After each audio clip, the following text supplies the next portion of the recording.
जी हैं।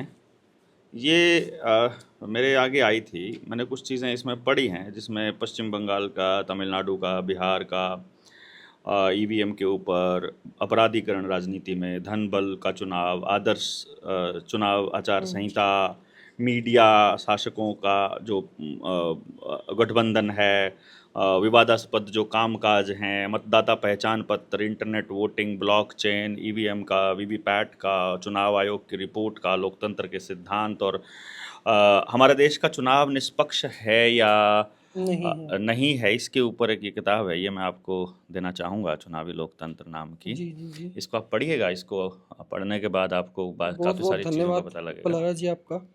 जी। चुनावी लोकतंत्र ये किताब है, हाँ। बलारा जी ने हमें पॉडकास्ट के स्टार्टिंग में ही भेंट कर दी है, तो आपका बहुत बहुत धन्यवाद। किताबें जी, वैसे पढ़नी चाहिए। किताबें पढ़ना बहुत ज़रूरी है। हम्म। उसका कारण ये है कि जो वीडियो, ऑडियो, विजुअल्स, यानी विजुअल और ऑडियो जो इतनी भी ऐड हैं, यानी ऐड का मतलब है सहायक सामग्री, यानी पढ़ने में जो बच्चों को डीटीएच या फिर रेडियो या फिर किसी फिल्म के माध्यम से जब सिखाया जाता है, तो उसमें वो आदमी उस सीन से बाहर नहीं सोच पाएगा जो सीन उसमें आया हुआ है। जैसे कि मान लीजिए, मैं आपको एक एग्जांपल के तौर पे एक सिर्फ एक लाइन बोलता हूँ। ए ने बी को जोर से मारा। अब ये मैंने एक लाइन बोली है। यदि मैं इसे टीवी पर दिखा दूं तो आप के सामने एक सीन है जिसमें ए ने बी को लाठी से मारा, तो आप लाठी ही समझेंगे। अगली बार जब आपसे पूछा जाएगा किससे मारा था, तो लाठी लाठी से एंटर मारा था, करोगे। हाँ। लेकिन वो ईंट से मारा था, मुक्का मारा था, थप्पड़ मारा था, तमाचा मारा था, जोर से कोई जोक मारा था, या बंदूक का बट मारा था, या फिर तलवार का बैक साइड मारा था, कि सामने वाला मारा था, कि पिछले वाला मारा था, कि खुरदरा मारा था, कि चाकू मारा था, कि डंडा मारा था, कि फरडा मारा था, कि बरसीन मारी थी, कि ज्वार मारी थी, क्या मारा था। There are lot of options. अगर आपने पढ़ा है तो अगर आपने पढ़ा है तो आप अपने स्वतंत्र विचार अपने दिमाग में ला पाएंगे। यदि आपने देख लिया है तो आप वही देखोगे। इसीलिए तंत्र का ये प्रयास रहता है कि आप ज्यादातर केस में देखो कि क्या हो रहा है।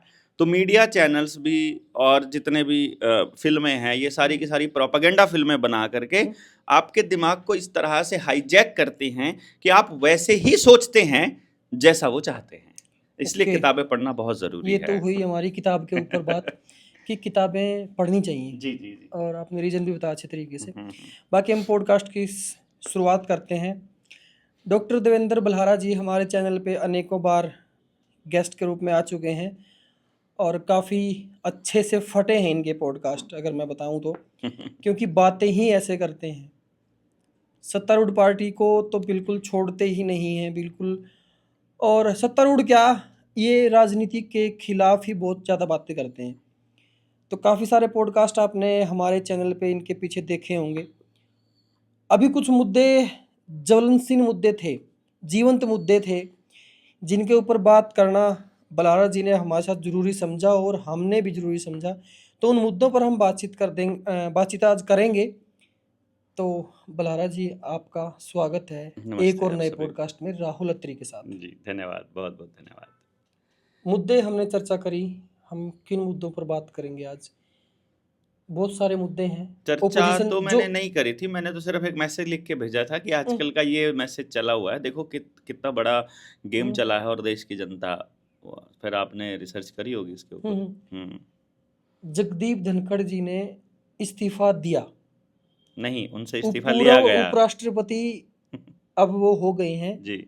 उपराष्ट्रपति का बिल्कुल मानसून सत्र से कुछ दिन पहले इस्तीफा देना,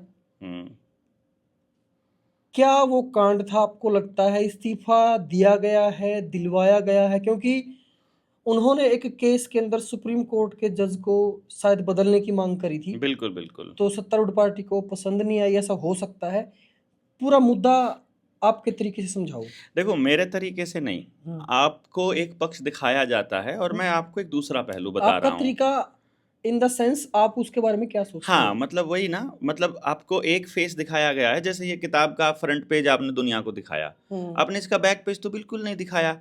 और जब तक आप इसे पढ़ोगे नहीं और जब तक आप इसका कंटेंट नहीं देखोगे तब तक नहीं, अभी दिखाया आपने लेकिन लेकिन असल में ये किताब, इसका फ्रंट पेज वो किताब नहीं है, किताब इसके अंदर कंटेंट है। और जो लिखने वाला आदमी है वो बहुत सारी चीजें अभी इसमें लिख नहीं पाया है, क्योंकि भाषा की अपनी सीमाएं हैं। ये मैंने एक किताब के माध्यम से आपको बताया कि कोई भी मुद्दा जब निकलता है वो नहीं होता है जो है, वो मुद्दा उससे आगे बहुत होता है, उससे बियॉन्ड बहुत होता है। तो मैं आपको जगदीप धनखड़ जी के केस में आपको बता देता हूँ। पॉइंट नंबर 1, वो उपराष्ट्रपति हैं।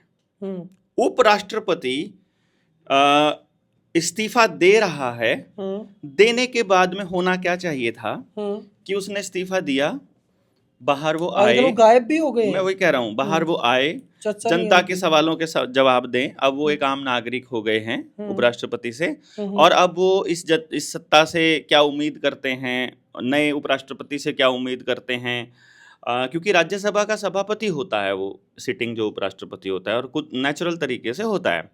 तो अब वो देश में क्या बदलाव देख रहे हैं अपने इस्तीफे के बाद, और वो क्या नहीं कर पा रहे थे, क्या करना चाहते थे, वो दुनिया को बताएं। लेकिन होता क्या है, अचानक से इस्तीफा दे दिया और पता भी नहीं चला कि गायब कहाँ हो गए, और ऐसा लगा जैसे कि मतलब जैसे कि वो है ही नहीं इस धरती के ऊपर, कोई मीडिया में चर्चा नहीं कवरेज है, कोई नहीं, मीडिया और इवन कवरेज नहीं। चर्चा भी नहीं किसी मीडिया के अंदर। और सत्ताधारी दल छोड़िए, विपक्ष भी इसके ऊपर कुछ नहीं बोल रहा है। विपक्ष ने भी बोलना तब चालू किया जब देश की जनता ने सवाल उठाना शुरू किया कि उनको कहीं मार तो नहीं दिया गया है पहले वालों की तरह, जो नरेंद्र मोदी के पहले वाले राजदार हैं। क्योंकि ऐसा नहीं हो सकता कि किसी ऐसे व्यक्ति को जो इनके एजेंडे से बाहर बात करे, उपराष्ट्रपति जैसे पद पर बिठा दिया जाए।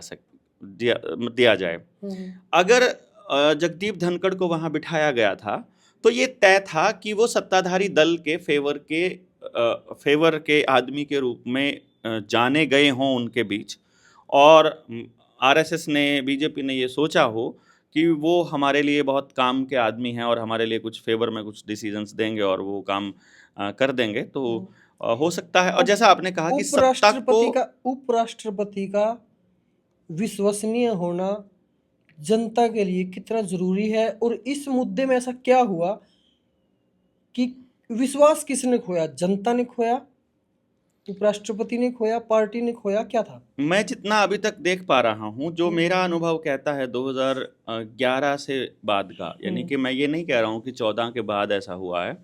2011 के बाद देश के अंदर चर्चाएं चलने लगी, जैसे निर्भया कांड का जिक्र होना, कॉमनवेल्थ का आना, और कोल घोटाले का सामने आना दुनिया के सामने, और फिर उसके ऊपर जनव्यापी आंदोलन होना, फिर उस भ्रष्टाचार से पीछा छुड़ाने के लिए एक और आंदोलन, जैसे अन्ना जैसा लोकपाल का आंदोलन होना, फिर उससे केजरीवाल का सरकार बनाना, और देश के लोगों में एक नई उम्मीद जगना, और फिर उस उम्मीद का टूटना। मतलब मैं ये कह रहा हूँ कि पिछली सरकार ने और इस सरकार ने, मौजूदा सरकार ने, दोनों सरकारों ने लोगों का भरोसा तोड़ा है। 2014 में लोगों को भरोसा आया था कि हम इतनी बड़ी सत्ता को हराकर हमने अपना पसंदीदा व्यक्ति बिठा दिया, लेकिन 2019 में वो भरोसा टूट गया। 2019 आते आते पूरे देश की उम्मीद टूटी कि नरेंद्र मोदी कुछ भी नहीं करेगा, उसके बस का कोई काम नहीं है, वो कुछ भी करना चाहता ही नहीं है, उसका उद्देश्य देश को बर्बाद करना है। ये 2019 के आम चुनाव से पहले तय हो गया, और उससे ठीक पहले चुनाव से उन्होंने पुलवामा करवाया, और उस पुलवामा का गेम खेल करके। पुलवामा किसने करवाया? ये तो सत्यपाल मलिक जो राज्यपाल थे उन्होंने कहा ही है कि उन्होंने होने दिया। सारी खबर इंटेलिजेंस के पास थी, बीएसएफ के पास, सीआरपीएफ के पास पहले से खबर थी, आर्मी इंटेलिजेंस के पास, कि वहां से अगर आप रोड से लेकर के जाओगे तो। सत्यपाल मलिक इस दुनिया में नहीं है। सत्यपाल मलिक ने तो बोल कर गए हैं, वो तो हर एक जगह पर। सत्यपाल मलिक के साथ भी उन्होंने वही किया जो जगपाल, जो इस ये भी एक मुद्दा है कि उनको राष्ट्रीय सम्मान नहीं दिया गया। हालांकि वो 3 से 4 राज्यों के गवर्नर रहे हैं, 5 राज्यों के वो गवर्नर रहे हैं, लेकिन उनके गवर्नर काल की खासियत देखिए आपने। उनका राजकीय सम्मान उनका क्यों नहीं हुआ? देखिए ना, इसके पीछे आप क्या राजनीति मानते हो? क्योंकि वो बीजेपी पार्टी के अंदर होते हुए, सत्ता में नरेंद्र मोदी के बहुत, तब जाके उनको नरेंद्र मोदी के बहुत जबरदस्त समर्थक रहे हैं, और इतने जबरदस्त समर्थक रहे हैं कि इस देश के संविधान में राज्यपाल का जो कार्यकाल है पूरा 5 साल बताया गया है, और सत्यपाल मलिक ने कहीं भी 5 साल पूरे नहीं किए हैं। कहीं पर 6 महीने, कहीं पर 1.5 साल, कहीं पर 2 साल, कहीं पर 2.5 साल, और एक जगह पर तो मात्र 2 महीने। इसका मतलब ये है इसका कि मतलब उनको बदला उनको गया था। किसी जगह पर ले जाया जाता था, उनके दस्तखत जहां चाहिए होते थे, कोई फाइल जहां पास करनी होती थी वहां वो पास करवाई जाती थी, और फिर दूसरे राज्य में जहां उनकी जरूरत है वहां भेजा जाता था। इसका मतलब है कि योजना के तहत उनको राज्यपाल बनाया जाता था। और कमाल की बात यह है, वो राज्यपाल कहां कहां बने। उड़ीसा, नॉर्थ ईस्ट में एक बार बने, कहाँ बने थे शायद, ये आसाम में शायद बने, J&K, बिहार, मतलब कहाँ बने वो, झारखंड, यानी कहाँ बने जहां प्राकृतिक संसाधनों का भरपूर और प्रचुर मात्रा में भंडार भरा हुआ है। और उनके कार्यकाल के दौरान वो प्राकृतिक संसाधन किस किस को मिले, अगर इस बात की जांच हो जाए तो आपको पता चल जाएगा कि उनको वहां क्यों लेके जाया गया था, उन्होंने क्या क्या वहां सिग्नेचर्स किए, वहां से पता चल जाएगा आपको। वो तो सच्चाई के साथ खड़े थे, ऐसा आपको लगा उनके अंतिम दिनों में। देखिए, मैं ऐसा कहता हूं, यदि आदमी के मरने के बाद, हमारी भारतीय संस्कृति ये कहती है कि उसकी बुराई नहीं करनी चाहिए, लेकिन मैं ये कहता हूं कि यदि हम आदमी के जाने के बाद उसकी बुराई नहीं करेंगे तो जिंदा आदमी कभी भी बुरे और अच्छे में फर्क महसूस कर ही नहीं पाएंगे। वो कहेंगे कि यार जब मरने के बाद अच्छाई ही मिलनी है तो बुरे करो या अच्छे करो कर्म, इसलिए अगली पीढ़ी अच्छे कर्म करे, इसके लिए हमें उन बातों की तरफ ध्यान देना चाहिए। राज्यपाल जिस वक्त वो जम्मू कश्मीर के हैं उस वक्त वहां लॉकडाउन लगाया गया है, लोगों का कम्युनिकेशन पूरी दुनिया से तोड़ दिया गया है, टीवी बंद है, रेडियो बंद है, इंटरनेट बंद है, यहां तक कि दवाई की दुकानें भी बंद हैं। लोग इलाज ना होने की वजह से जम्मू कश्मीर में मर रहे थे, क्योंकि हमारे जानकार वहां रहते हैं, हमारे दोस्त वहां रहते हैं J&K कश्मीर के अंदर और पूरा श्रीनगर के अंदर, तो हम वहां देख रहे थे। वो ये कहते हैं आर्मी ने चप्पे चप्पे पर बंदूक की नोक पर वहां के नागरिकों का जीना मुश्किल कर रखा था। किस वजह से? इस लॉकडाउन जो लगाया था कश्मीर के अंदर, ये थी 5 अगस्त 2019 की बात, जब मई में सरकार बनी है, और 5 अगस्त को 15 अगस्त से पहले लॉकडाउन लगा करके कश्मीर का दर्जा, क्यों लगाया गया था वो? J&K का दर्जा तोड़ दिया गया था, स्टेट का दर्जा तोड़ दिया गया था। 370 का एक क्लॉज हटाया गया था, जिस क्लॉज में ये लिखा था कि बाहर का आदमी जमीन नहीं ले सकता। सिर्फ एक क्लॉज, 370 आज भी ज्यों की त्यों है, 370 नहीं हटी है। वो एक क्लॉज सिर्फ जमीन देने के लिए।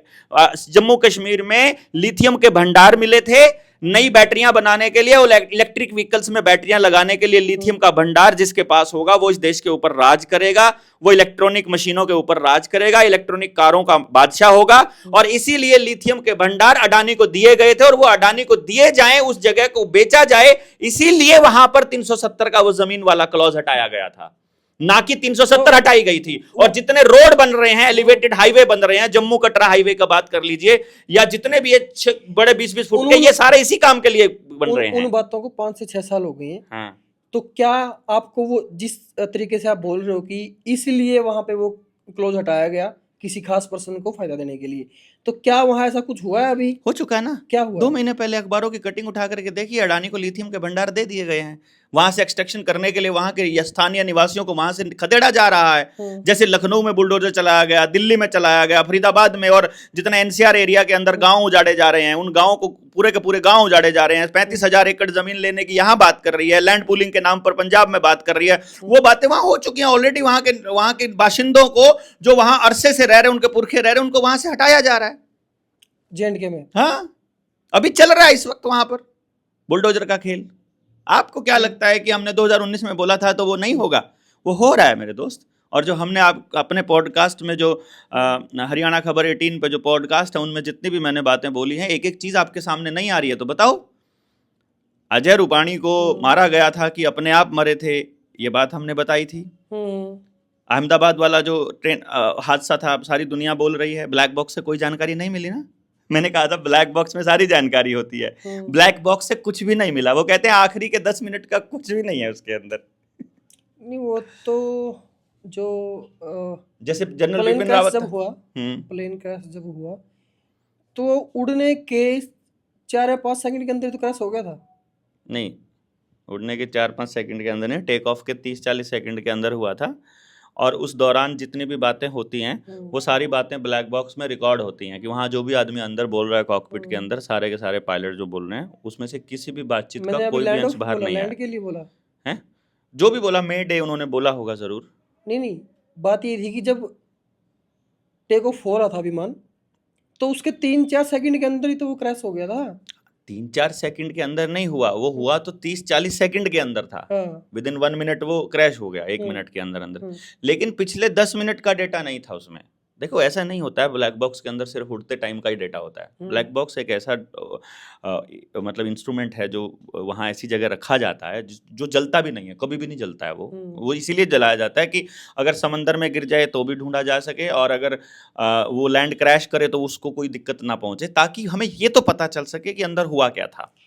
वो ब्लैक बॉक्स के अंदर जानकारी क्या होती है?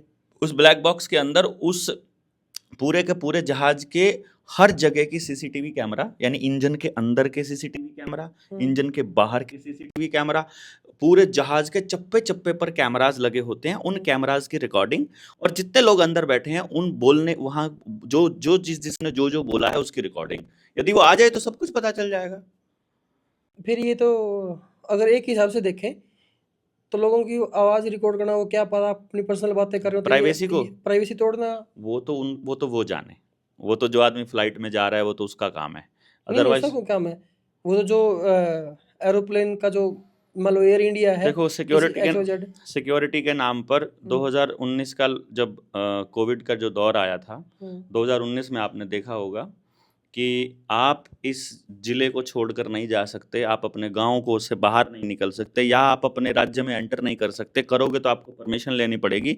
आपकी प्राइवेसी और आपकी सिक्रेसी का हनन तो उस वक्त भी किया गया था, उस वक्त भी कोई नहीं बोला था। जब तो आपको जो आप जहाज बता में रहे थे अभी राज्यपाल का, हाँ, और जब JNK वाला, वो पूरा करिए।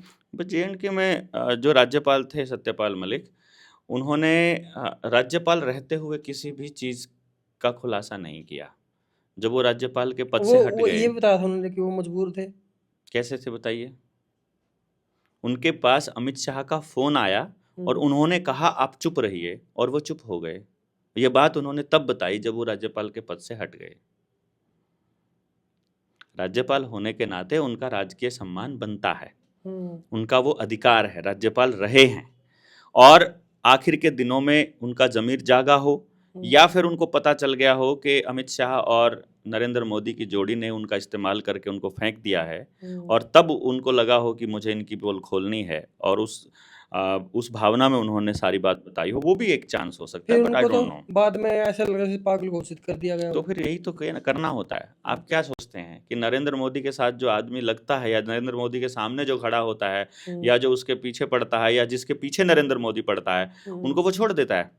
उस लड़की की बात आपको पता होगी, भारत छोड़ना पड़ा उसे, भारत की नागरिकता छोड़नी पड़ी, लंदन में जाके शिफ्ट हुई, जिसका जिक्र कपिल मिश्रा किया करता था, जिसका जो संजीव शर्मा किया करता था। वो लड़की थी एक जिसकी जासूसी नरेंद्र मोदी करवाया करते थे।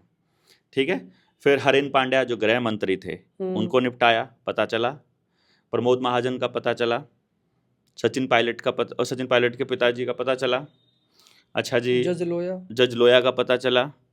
अच्छा, एक जज था गोगोई, उसको राज्यसभा का सांसद बना दिया गया, तो वो अपनी मर्जी के फैसले दे देगा, और दूसरा जज है लोया, वो नहीं देगा, वो उसे एनकाउंटर में फंसा देगा, तो उसे निपटा देगा। अच्छा, इसके बाद आप देखिए राफेल के जितने राजदार थे, मनोहर पारेकर, वो अस्पताल में दाखिल होने के एक महीने बाद निकल चले। राफेल के दूसरी राजदार थी सुषमा स्वराज, वो अस्पताल में दाखिल होने के 1 महीने के अंदर चल बसी। तीसरे राजदार थे मनोहर पारेकर, सुषमा स्वराज, अरुण जेटली तीसरा था, उस टाइम का गृह मंत्री हुआ करते, वित्त मंत्री हुआ करते थे। अरुण जेटली का पता नहीं चला। चौथा राजदार राजनाथ सिंह, आप उनकी भाषा देखिए, कैसे सरेंडर किए हुए पड़े हैं। इतना बड़ा नेता, इतने बड़े स्टेट का मुख्यमंत्री, एक्स मुख्यमंत्री, जो जन नेता है, जो राजपूतों का सम्मान है, वो आदमी कैसे सरेंडर किए हुए नरेंद्र मोदी के आगे बोल रहा है। आप उसकी भाषा को देखिए राजनाथ सिंह की। जिस दिन राजनाथ सिंह को मंत्रिमंडल से निकाला जाएगा, उस दिन राजनाथ सिंह का भी पता नहीं चलेगा। टैरिफ वार की खेल चल रही है। जो अमेरिका का राष्ट्रपति है, डोनाल्ड ट्रंप, उन्होंने 50% टैरिफ लगा दिया है इंडिया के ऊपर। 50%, क्या 25% क्या टैरिफ, क्या फर्क 25% पड़ेगा जुर्माना। इससे? हम्म क्या फर्क पड़ेगा इससे? देखो राहुल भाई, एक बात समझ लीजिए, हम्म, और ये बात मैं अपने देश के लोगों को बार बार बोलता रहा हूँ। हम्म। इस देश के अंदर 2030 के बाद की तैयारी चल रही है। 30 के बाद की? हाँ, 5 साल अभी हैं 30 और में। ना कि इस देश में, पूरी दुनिया में। ना ना ना, 5 साल नहीं है आपके पास। इस 5 साल में वो क्या करना चाहते हैं? कौन? जिनका ये खेल है, जो नरेंद्र मोदी को भी कंट्रोल करते हैं और जो सोनिया गांधी को भी कंट्रोल करते हैं, हम्म, जो नवीन पटनायक को भी कंट्रोल करते हैं, नीतीश कुमार को भी कंट्रोल करते हैं, ममता बनर्जी को भी करते हैं, चौटालाज को भी करते हैं, घोटालाज को भी करते हैं, हुड्डाज को भी करते हैं, मुलायम सिंह को भी करते हैं, और योगी को भी करते हैं। जो वहां जाकर हाजिरी लगाते हैं, जिसका नाम है वर्ल्ड इकोनॉमिक फोरम। दुनिया भर के फॉर्चून 500 के टॉप के कुछ अमीर लोग, कुछ दिखने वाले और कुछ ना दिखने वाले, जो इस पूरी दुनिया पर राज कायम करना चाहते हैं, वो पूरी दुनिया के सत्ताधीशों और विपक्ष दोनों को कंट्रोल करके चलते हैं। उनकी लॉबिंग यहाँ रहती है। पहले वो काम किया करता था भारत में शरद पवार, और बाद में इस काम को करने लगा अब प्रशांत किशोर करता है। यही काम लाइजनिंग का काम करता है। वो कभी राहुल गांधी के लिए पंजाब का चुनाव मैनेज करता हुआ दिखाई देगा, कहीं वो नरेंद्र मोदी के लिए यूपी का चुनाव मैनेज करता हुआ दिखाई देगा, और फिर वो बिहार में जाकर के अपनी पॉलिटिकल पार्टी भी बना लेगा, और फिर भी वो सबके संपर्क में रहेगा। नरेंद्र मोदी की सरकार जो पहली बनी थी 2014 में, उसमें वो कैबिनेट मिनिस्टर का दर्जा प्राप्त आदमी था, तो इसलिए आपको उसकी समझ सकते हैं। और वो बिल गेट्स का सबसे खास आदमियों में से एक है, तो उसका आप रोल इसके अंदर पूरे के पूरे खेल में समझ सकते हैं। तो वो जो 2030 के बाद का जो ऑर्डर लेकर के आना चाहते हैं, जिसे वो नई विश्व व्यवस्था, न्यू वर्ल्ड ऑर्डर कहते हैं, उस न्यू वर्ल्ड ऑर्डर में वो क्या कह रहे हैं? आपके पास रोटी कमाने का कोई भी साधन आपका अपना नहीं रहेगा, कमाने का और ये खाने बात का। तो हम शायद कर चुके हैं। ठीक है, ये अब आपने उसके बात सारी लिए पिछले पॉडकास्ट में नहीं, मैं हमारे वहां को जा ही बता नहीं रहा दी हूं। है। मुझे हाँ। मालूम है मैं जहां जहां चुका हूं, मुझे हम्म, पता है उसके बाद की क्या बात रह गई थी उस वक्त, और अब क्या बोलना है। हम्म, वो ऐसी व्यवस्था लाना चाह रहे हैं। उस व्यवस्था को लाने के लिए उस देश के लोगों को भूखा नंगा बनाना जरूरी है। तो उनकी जमीन छीननी पड़ेगी, उनसे पानी के अधिकार छीनने पड़ेंगे, उनसे बीज का अधिकार छीनना पड़ेगा, उनका रहने का अधिकार छीनना पड़ेगा, और सबसे बड़ी बात है, उनकी अर्थव्यवस्था को चौपट करना पड़ेगा। अब अर्थव्यवस्था को चौपट करने के क्या क्या तरीके हैं? अर्थव्यवस्था जिन सिद्धांतों पर टिकी हुई है, उन सिद्धांतों को हटा लो तो गिर जाओगे। जिस चीज पर कोई चीज टिकी है, उसको हटा लो नीचे से, तो आप नीचे से गिर जाओगे ना। अपन कुर्सी पे बैठे हैं, कुर्सी हटा लो, कुर्सी गिर जाएगी, हम भी गिर जाएंगे। आवाज नहीं आ रही? तो अब मैं ये कह रहा हूं, एक सेकंड रुको। मेरा कितनी देर तो हो रही है ये? शायद माइक टकरा गया आपस में, अभी देखिएगा, फ्रीक्वेंसी मैच हो रही है इनकी। नहीं पॉसिबल ही नहीं है। अभी देखिएगा, hello hello hello hello hello hello hello अभी हेलो। ठीक है ना? हाँ चलो, थोड़ा इसको इधर लगा लो ना आप। हाँ कोई बात नहीं, लो चलिए, अब ठीक है ना? मैं भी लगा लूं इसकी साइड में ना। तो एक सेकंड रुको आप। तो आपका केवल बेस आपसे हटाना है, यानी आपसे केवल आपका बेस छीनना है, तो पूरी की पूरी अर्थव्यवस्था डूब जाएगी। डूब जाएगी कि नहीं डूब जाएगी? अच्छा, मैं जो आपको कहने की कोशिश कर रहा हूं वो ये है कि अपनी अर्थव्यवस्था को वो किधर लेकर के जा रहे हैं, इसको समझिए। हमारे लोगों का पैसा कहां जा रहा है? ध्यान से अगर ऑब्जर्व करेंगे तो सुबह उठने से लेकर के रात तक आप जो भी काम करते हैं, आपका पैसा दो जगह जा रहा है। या तो किसी मल्टीनेशनल कंपनी के पास, जिसका सीधा सीधा कंट्रोल वर्ल्ड इकोनॉमिक फोरम के पास है, या किसी चाहे टोल में जा रहा है, चाहे जूते में जा रहा है, चाहे पेट्रोल डीजल में जा रहा है, चाहे मकान के इंस्ट्रूमेंट्स में जा रहा है, चाहे इलेक्ट्रॉनिक इंस्ट्रूमेंट्स में जा रहा है, चाहे बिजली में जा रहा है, कहीं भी जा रहा है, वो सारा के सारे वहां से चलते हैं। और दूसरी जो चीज है इसके अंदर जो आपका पैसा जा रहा है, वो बैंक में जा रहा है। तो दो ही जगह पे जा रहा है सबका पैसा, बैंक भी उन्हीं का, मल्टीनेशनल कंपनीज भी उन्हीं की, और सारा पैसा जा रहा है। और फिर उससे भी बड़ी बात यह है कि जितनी दूसरी कंपनियों में जा रहा है, चाहे वो आउटसोर्सिंग की कंपनियां हैं या छोटी कंपनियां हैं, उनको या तो अडानी या अंबानी या उनके समकक्ष का कोई आदमी खरीद रहा है। बंदे की कंपनी की कीमत 100 करोड़ है, वो उसे 150 करोड़ में खरीद लेता है, 50 करोड़ हाँ फालतू दे करके। किसी ने यहाँ पर अपना स्टोर बनाया मेहनत से और उसका पूरा नेटवर्क बना कस्टमर्स का, उन्होंने कहा मेरी कंपनी की कीमत अब 50 करोड़ हो गई है, मेरे ऊपर लोन जो है वो 80 करोड़ का है, तो एक कंपनी आएगी, वो बोलेगी तुम्हारा लोन उतार देंगे, ऊपर से 50 करोड़ या 100 करोड़ और पकड़ो और मुझे ये सारा का सारा डेटाबेस मुझे दे दो, सारा स्टोर भी मेरे और सब कुछ मेरा। अल्टीमेटली वो वहीं चला गया सारा बिजनेस। अब इस देश के अंदर हमारे पास जो लोगों के पास पैसा बचा वो, और देश की अर्थव्यवस्था बची वो, देश में गृह मंत्री, वित्त मंत्री और प्रधानमंत्री बोलते हुए नजर आ रहे हैं कि हम 3 ट्रिलियन की इकोनॉमी को क्रॉस कर चुके हैं और 5 ट्रिलियन की इकोनॉमी के नजदीक जा रहे हैं। अब 5 ट्रिलियन पैसा वो है किसके पास? अगर आप जाकर पूछोगे किसान समृद्ध हुआ, बोले जी ना। बोले जी छोटा दुकानदार, ना। कोई हाथ से काम करने वाला कामगार, ना। छोटी कंपनियां, नहीं। यानी कि गांव समाज के पास पैसा नहीं है। पैसा बचा सिर्फ 2 लोगों के पास, या तो नौकरी पेशा लोगों के पास या बड़े बिजनेसमैन के पास। और बड़े बिजनेसमैन भी कहीं ना कहीं अंबानी अडानी के अंडर में ही आउटसोर्सिंग करके काम कर रहे हैं।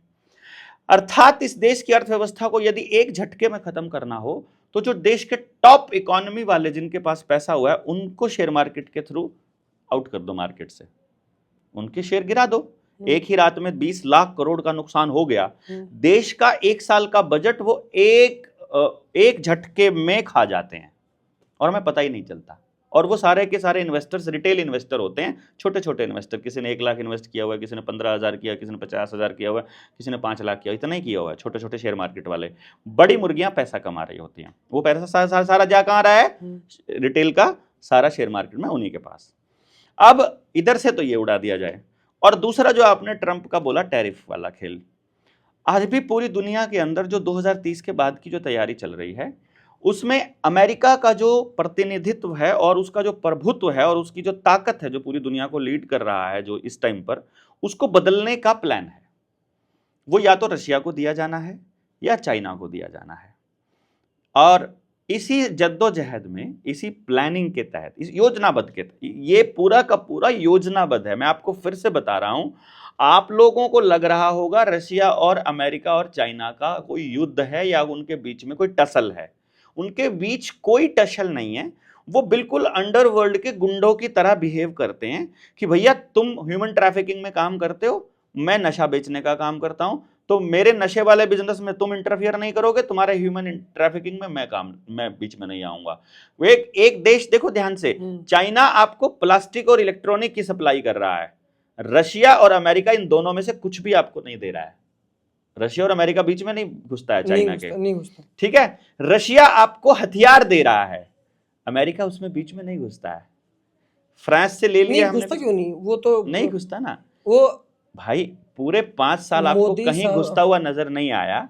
अभी आपको इसलिए घुसता हुआ नजर आ रहा है क्योंकि ये बदलना है। क्योंकि अमेरिका को जिसने ताकत दी है, जिन यहूदियों ने ताकत दी है, जो पूरी दुनिया को कंट्रोल कर रहे हैं, वही मालिक हैं रशिया के, और वही मालिक हैं चाइना के, और वही मालिक हैं भारत के। तो भारत का प्रधानमंत्री भी उन्हीं के हिसाब से अगर बना हुआ है तो उन्हीं के हिसाब से, स्क्रिप्ट के हिसाब से बोलेगा। तो ये टसल दिखाया जाता है। युद्ध अपने आप से कभी नहीं होते हैं, युद्ध करवाए जाते हैं। ये आपको एहसास कराया जाता है कि अभी उसने बयान दे दिया, अभी उसने बयान दे दिया, अब तनाव बढ़ गया, अब सेना तैयार हो गई, अब ये हो गया, अब ये हो गया। उनको अपने हथियार बेचने हैं, उनको अपनी ताकत को इधर से उधर शिफ्ट करना है। तो उसमें टशन दिखाया जाता है जैसे 2 भाई आपस में दुनिया को दिखाने के लिए लड़ाई कर लें। जैसे कई बार ऐसा होता है, वो कह देते हैं तुम मुझे कागजों में ना घर बेदखल कर दो ताकि डॉक्यूमेंट में ऑफिशियली आपके ऊपर कोई कार्रवाई ना हो सके। तो ऐसा करके अब अमेरिका के डॉलर के ऊपर निर्भर करती है अपनी अर्थव्यवस्था।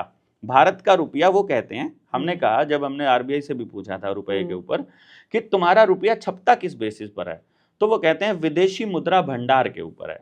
विदेशी मुद्रा भंडार का पैमाना क्या है? बोले डॉलर है। यानी डॉलर उड़ जाए तो भारत उड़ जाएगा।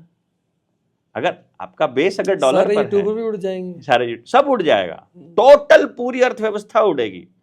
ठीक है, अब डॉलर को यदि उड़ाना है तो दूसरे देशों को अपनी कोई ना कोई करेंसी जो है प्रोजेक्ट करनी होगी और फिर ये बताना होगा कि वो करेंसी डॉलर के मुकाबले ताकतवर बनकर उभर रही है। तो अगले जो न्यूज़ चैनल्स होंगे, अगली जो खबरें होंगी, वो किसी और करेंसी के ताकतवर होने की खबरें होंगी, जिसमें दुनिया का भरोसा डॉलर से ऑटोमेटिक, इट्स ऑल भरोसा। आप बैंक के पास पैसा जमा कराने जाते हो, देखो ना आप उसके चपड़ासी को जानते, ना आप मैनेजर को जानते, ना आप उसके मालिक को जानते, ना आप उसके कैशियर को जानते, आप किसी को नहीं जानते और आप अनजान आदमी के पास पैसा दे आते हो। देखो कमाल की बात। कारण क्या है इसका? कारण भरोसा, इट्स ऑल ट्रस्ट। और आप इस रुपए को रुपया मानते हो, this is also all trust. ये सारा का सारा आपने मान लिया है, अजम्पशन है आपकी कि ये रुपया है, जबकि ये कोई भी आदमी 8 बजे टीवी पर आकर कह देगा अब ये आज रात 12 बजे से कूड़े का ढेर है, जो कि पहले कर चुका है। यानी ये कूड़े का ढेर ही है जिसे आप रुपया मान रहे हो। लेकिन अगर आपके पास सोना हो, मान लो उस रात में 1 किलो सोना, बदलता रहे आपकी करेंसी, सोना एज इट इज रहेगा, जितनी ऊर्जा स्टोर है उतनी रहेगी। आपके पास 1 किलो अनाज पड़ा है, उसमें उतनी रोटी बन रही थी, चाहे आपके वो 1 किलो अनाज 100 रुपए का आता हो, चाहे वो 1000 रुपए का आता हो, चाहे वो 1 लाख रुपए का आता हो। 1 किलो अनाज में जितनी रोटी पहले बन रही थी उतनी रोटी तब बन रही है। 1000 रुपए का 1 किलो है तब भी उतनी रोटी बन रही है, और 1 लाख का 1 किलो है तब भी उतनी रोटी बनेगी उसके अंदर।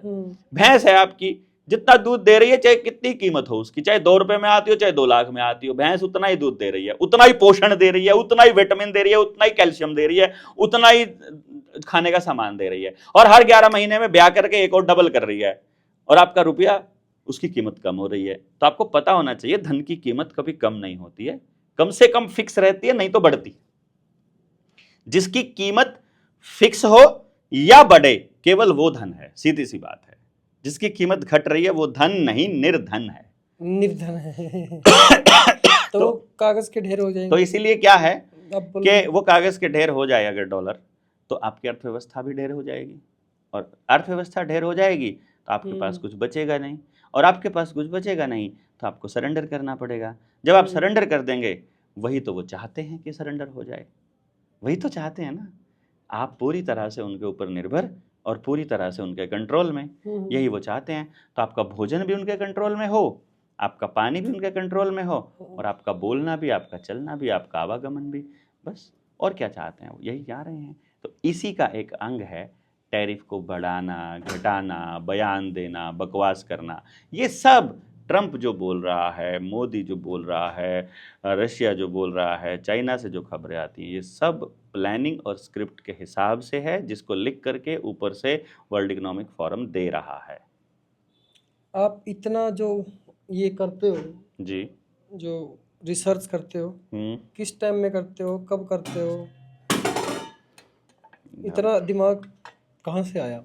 नहीं, दिमाग तो परमात्मा ने हर किसी को दे रखा है, लेकिन उस चीज को उस एंगल से देखने की समझ, इसको आप ऐसा बोल सकते हो सकता है कि मुझसे इत्तेफाक ना रखने वाले लोग इसको बेवकूफाना स्टेटमेंट बोलते लोग आपको कमेंट में पागल भी बोलते हैं। हाँ, मैं वही बोल रहा हूँ ना कि पागल, जिसने गल पाली, जिसने बात पाली, जिसको बात पकड़ ली जिसने, वो पागल है। तो हम पागल ही अच्छे हैं, वो तो अच्छी बात है। जो पागल कह रहा है, मतलब इसका मतलब अपन पा गए सारी चीजों को जो हमें पानी थी।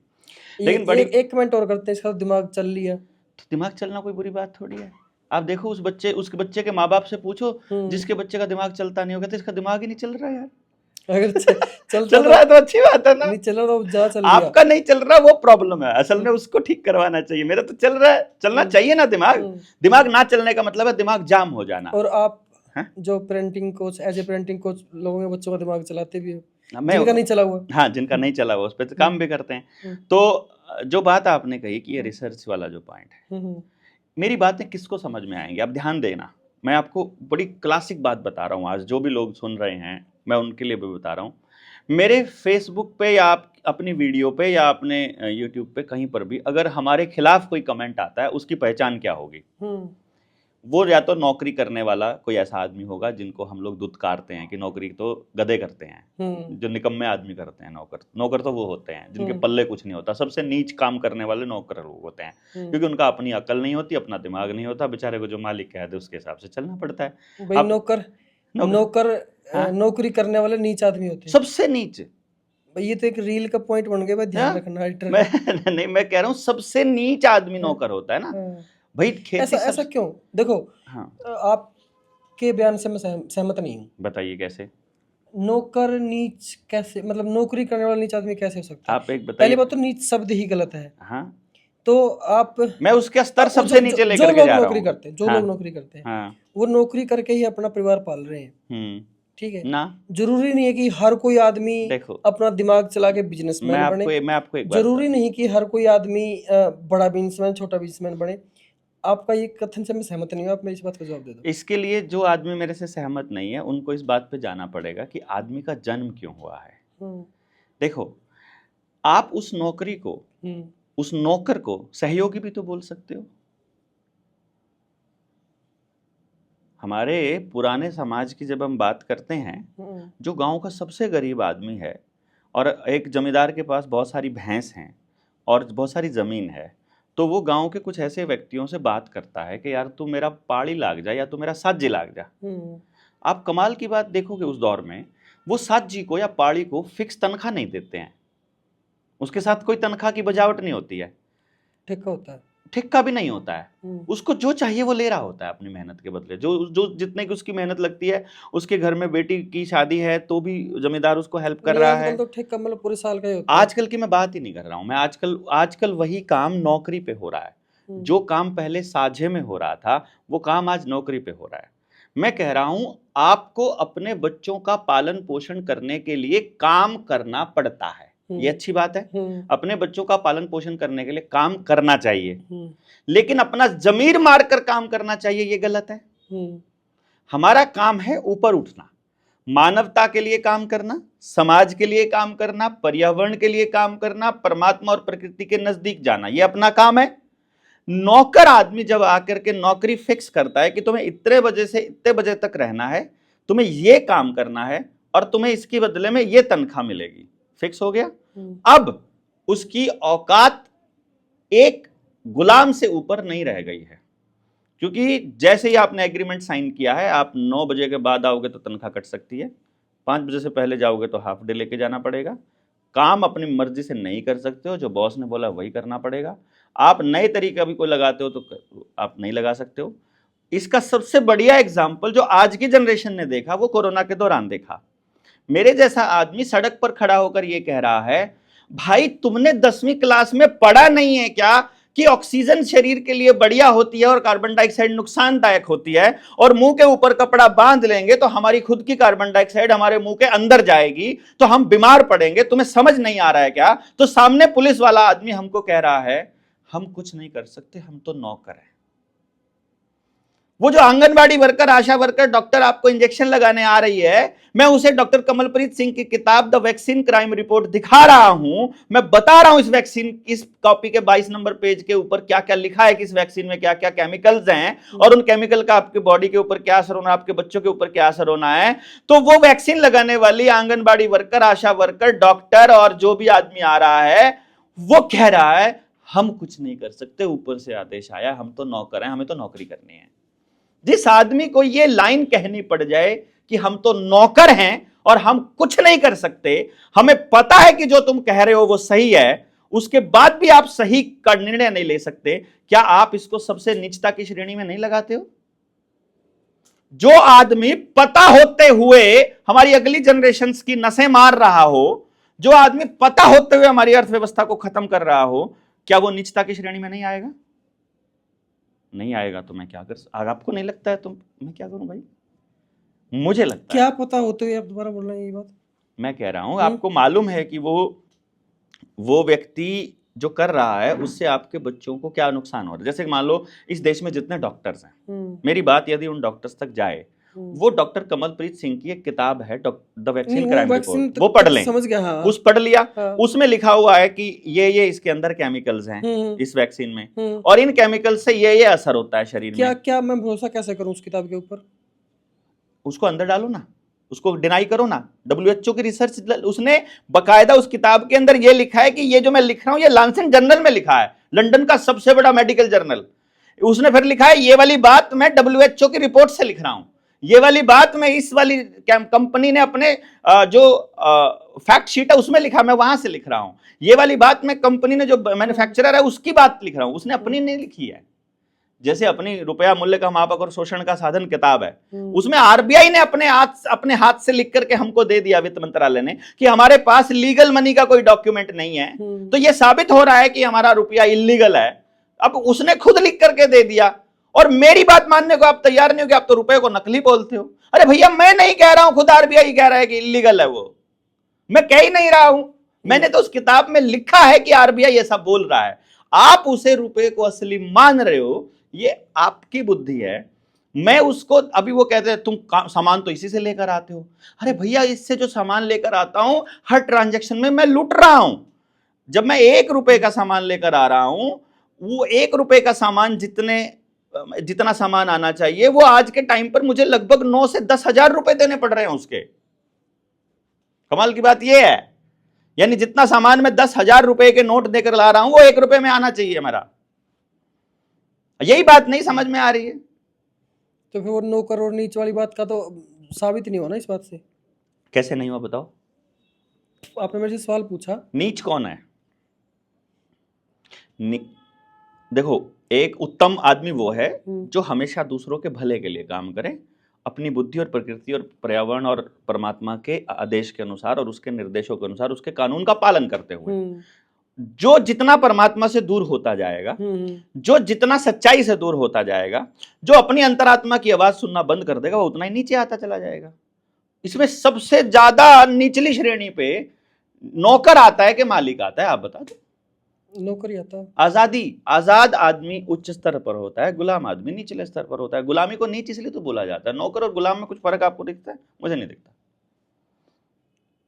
और भारत की जनसंख्या में लगभग 90% लोग नौकरी करते हैं। नहीं, मात्र 6% करते हैं।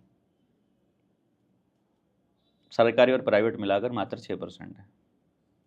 मतलब 6% लोग बिल्कुल नौकरी करते हैं। बिल्कुल, नौकरों की संख्या है ही नहीं भारत में।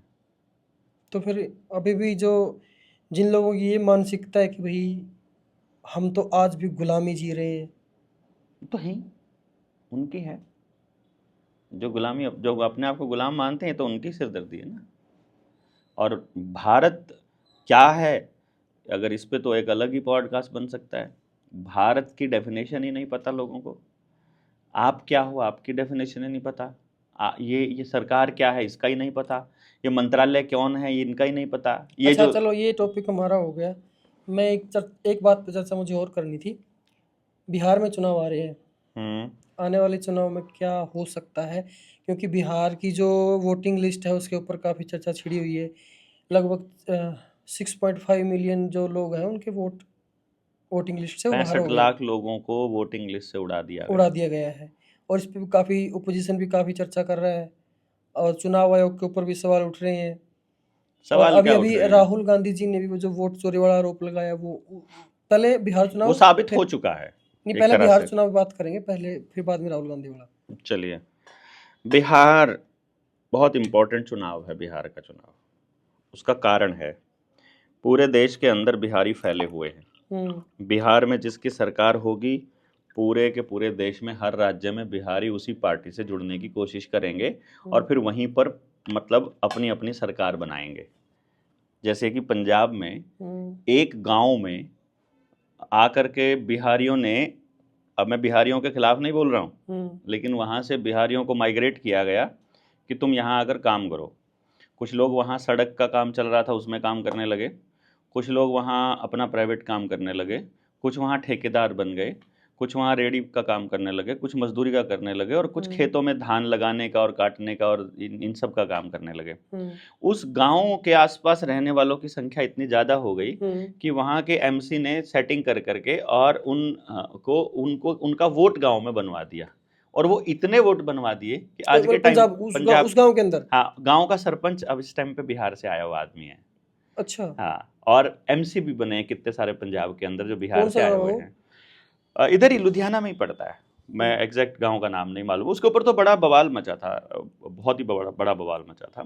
उस गांव की ज़मीन को नीलाम करने की बारी चल रही थी, जब ये लैंड पूलिंग के अंदर भी फिर गांव इकट्ठा हो गया तो उनके खिलाफत हुई सरपंच की। वो बड़ा किस्सा था। लेकिन मैं जो बात जिसके पीछे मैं बात कर रहा था वो ये थी, जो मेन मुद्दा था जो मैं कह रहा था वो ये था कि माइग्रेशन को मैं कभी भी सपोर्ट नहीं करता हूँ। तो किसी भी व्यक्ति को जो कहीं भी जा रहा है अपनी जड़ें छोड़ करके, ये समझ लीजिएगा कि आप जहाँ जा रहे हो वहीं एक ऐसा देश बनाने जा रहे हो जिस देश को छोड़कर जा रहे हो। जैसे मान लो मेरा गांव फफड़ाना है, मेरे फफड़ाना से मान लो 200 लोग उस गांव को छोड़कर चले गए किसी ऐसी जगह पर जहां पर उनको रोजगार मिलने की संभावना है। अब शुरुआत के कुछ लोगों को तो वहां रोजगार मिलेगा जरूर, लेकिन बाद के लोगों को रोजगार नहीं मिलेगा। अब शुरू के लोगों को सोच करके देख करके हमारी अगली जनरेशन के बच्चे भी अगर वहीं जाने की तैयारी करते रहेंगे तो वो सारा गांव जब शिफ्ट होकर वहां चला गया फफड़ाना, तो वो अब कनाडा थोड़ी बचा, वो फफड़ाना बन गया ना। क्योंकि जगह से फफड़ाना नहीं बना, वहां के लोगों से बना है ना। वहां के लोग तय करेंगे कि कैसा जीवन जीना है। अब वहां के लोग पलायनवादी हैं, वो अपनी समस्याओं को ठीक करने की बजाय वहां से भागने में यकीन रख रहे हैं। बिहार के लोग और बाकी राज्यों में जाके बहुत ज्यादा मजदूरी करते हैं। हाँ, बिहार के लोग हरियाणा पंजाब में आके मजदूरी कर रहे हैं और हरियाणा पंजाब का आदमी बाहर विदेश में जाके मजदूरी कर रहा है। ये बड़ा पंगा हो रहा है, गड़बड़ हो रही है। वो भी मजदूरी ही कर रहे हैं यहाँ से जा करके। और कमाल की बात यह है कि पंजाब को बिहार बनाने की तैयारी चल रही है और बिहार में अडानी जमीन खरीद रहा है, यानी गुजरात का आदमी बिहार में जमीन खरीद रहा है। तो ये पंगा, बड़ा पंगा हो रहा है। अब बिहार की राजनीति को बड़ा गौर से देखिएगा। एक तो बिहार में सोने की खदानें मिली हैं, कोयले की खदानें मिली हैं। तो बिहार यदि अडानी को बेचना होगा तो नरेंद्र मोदी का सत्ता में रहना बड़ा जरूरी है। नंबर 2, अगर नरेंद्र मोदी का सत्ता में रहना जरूरी है तो वहां 2 तरह के काम हों। एक तो जो नौजवान हैं वो कांग्रेस को वोट ना करें, यानी जो इस टाइम पे वहां कांग्रेस और लालू का गठबंधन है और नीतीश और मोदी का गठबंधन है, तो जो इंडिया गठबंधन जिसे हम कह सकते हैं उसको वोट ना करे। इसके लिए प्रशांत किशोर को वहां पर पूरी हवा दी जा रही है कि प्रशांत किशोर नौजवानों को लेकर के उधर चला जाए। रह गए जो रूढ़िवादी वोट वाले लोग हैं, जो जातिवाद पे वोट करेंगे, वो जिसके साथ जाति पे जाना है जाति और पार्टी पे जाना है पार्टीवादी की वोट करेंगे, वो वोट करेंगे। अब बच गए कुछ ऐसे लोग जो कट्टर हैं, यानी कि जो बीजेपी के कट्टर हैं उनकी 10-10, 15-15, 20-20 वोट बना दी जाए और जो दूसरी पार्टियों के कट्टर हैं उनकी वोट काट दी जाए। तो जो मार्जिन है वो डबल स्पीड से कम होता हुआ और बाद में बीजेपी की सरकार बना देगा। तो इसीलिए 65 लाख लोगों के वोट काट दिए गए, जिसमें एक भी बीजेपी का आदमी नहीं है जिसके वोट कटे हैं। और नए जो वोट बने एक एक आदमी के 50-50 वोट है, उसमें एक भी ऐसा नहीं है जो बीजेपी का नहीं है। वो बिहार के अंदर जो बाहर के भी आए हुए हैं उनकी भी तो बातें हो रही थी। अमित शाह का बयान आया था कि वो आपके बिहार के अंदर दूसरों को लाने की तैयारी कर रहे हैं, इसलिए वो विरोध कर रहे हैं इस फैसला इनके पास रोहिंग्या, पाकिस्तान, मुसलमान, विदेशी, बाहर का होने के अलावा कोई दूसरा आर्ग्यूमेंट आज तक आपने देखा है? मैंने तो नहीं देखा, आपने देखा होगा। तो अभी आपको क्या नीतियां चल रही है? मोदी जी बिहार का चुनाव जीतने के लिए क्या क्या हथकंडे अपनाएंगे? मोदी जी बिहार का चुनाव जीतने के लिए बिहार रेजिमेंट के जवानों को भी मरवा सकते हैं 2024 के चुनाव की तरह। ये बहुत बड़ा बयान दे रहे हो आप। तो आज गलत क्या, मरवाए नहीं है क्या? पहले बिहार के पिछले चुनाव से पहले बिहार रेजिमेंट के 20 जवान मरवाए थे भैया, पुलवामा की तरह ही। मैं अभी की थोड़ी कह रहा हूं, पहले वो कर चुका है। और जैसे पुलवामा का आज तक कोई खबर नहीं पता चली, देखो कितनी खास तरीके से, जैसे अहमदाबाद के प्लेन क्रैश का पायलट भी मर गया, पायलट के ऊपर इल्जाम भी लगा दिया, पायलट ही कसूरवार ठहरा दिया और मामला निमट गया। ऐसे ही पुलवामा के भी जो हत्यारे थे, वो भी पहलगाम के हत्यारे थे, उनकी स्क्रिप्ट भी उनकी वो चेहरा भी जारी कर दिया और वो मरवा भी दिए कि मास्टरमाइंड भी मारा गया और मारने वाले भी मारे गए। लो जी चलो, अब कुछ नहीं मिलने वाला आपको, ऐश करो मौज करो। पता चले कि कौन थे, कहाँ से आए थे, किसने पैसे दिए थे, कहाँ से फंडिंग आती थी, इसकी जानकारी कहाँ है आपके पास? कुछ भी नहीं है ना। तो ऐसे ही हवा में कुछ भी बोल देंगे, आप मान लोगे। उनके बयान होते हैं, उनको आप सच मानते हो, मेरे बयानों को आप झूठ मानते हो, मानते रहो। मेरे बयानों को सच मानते हो तो भैया चेक करो पहले बिहार रेजिमेंट के 22 जवान कैसे मरे वो पहले वाले चुनाव में। 2024 के चुनाव से जस्ट पहले, बिहार के चुनाव से जस्ट पहले, सॉरी 2021 में बिहार चुनाव हुए, उससे जस्ट पहले। क्या मामला था? वो जवान थे, बिहारी रेजिमेंट के जवान थे सारे मरवा दिए। हाँ, और बयान देखो आप, नरेंद्र मोदी का बयान देख लेना, लगा देना नरेंद्र मोदी का बयान, इस पॉडकास्ट में ऐड कर देना। बिहार के जो जवान वहां मरे हैं उन पर वोट नहीं करोगे क्या? जैसे पुलवामा के नए बार पहली बार वोट करने वाला नौजवान पहलगाम पुलवामा की आप वोट के सरकार बाद से आप सरकार से नहीं डरती है, मेरे को ये बताओ, आप इतने बयान दे चुके हो सरकार के खिलाफ और स्पेशल आप नाम लेकर इतने बयान देते हो, ऐसा क्यों? मतलब आप अगर मुझे पता है हम्म और मैं ना बोलूं हम्म तो मैं अगली पीढ़ी के साथ दगा करूंगा। हम्म मैं बयान देता हूं हम्म और आप मुझे कहते हो आप डरते नहीं क्या? हम्म आप बयान नहीं देते हो, शायद आप डरते हुए नहीं देते हो। देखो मैं डरता हुआ बयान दे रहा हूं, आप डरते हुए बयान नहीं देते हो। और कमाल की बात यह है, हम दोनों ने ही एक दिन मरना है, कन्फर्म है। तुम्हारा हम आपके वाले परिवार में शायद मरने का रिवाज नहीं होगा, मेरे वाले परिवार में है। मेरे दादाजी भी मरे, उनके पिताजी भी मरे, सबके उनके परिवार पिताजी में भी तो मरे, कॉमन तो चीज हमारे है, यहाँ मरने का रिवाज है। कॉमन चीज है ये तो जो आदमी यहाँ परमानेंट भोगने वाला हो वो तो डरे मरने से। अपन मरने से तो कम से कम नहीं डरते हैं। हाँ, मुझे डर लगता है परमात्मा से। मुझे डर लगता है इस बात से कि मुझे एक बात का पता था और मैंने उसे नहीं बताया, तो मेरी अगली जनरेशन मुझे क्या कहेगी कि मेरे जो बाप दादा थे वो कितने बुज़दिल थे कि वो देख रहे थे कि हमारी अगली जनरेशन्स गुलाम हो रही हैं और वो कुछ भी नहीं बोले और कुछ भी नहीं किया। कम से कम ये कलंक लेकर के ना जाएं हम अपनी अर्थी पर, इतना तो कम से कम कर ही सकते हैं। हरियाणा में लैंड पूलिंग का मामला चल रहा है, आईएमटी जो है उसको लाने के लिए शायद 55,000 हेक्टेयर भूमि चाहिए। पुराने वाली तो आईटीआई खत्म कर दी, वहाँ आईएमटी तो एडमिशन नहीं होता। पुराने आईएमटी वाले जेबीटी के सारे संस्थान खत्म कर दिए, पुराने सारे आईएमटी सरकारी कॉलेज खत्म कर दिए, सरकारी संस्थाएं जितनी पहली बनाई वो तो खत्म कर दी और नई बनाने चले हैं। आईएमटी क्या होता है आईएमटी?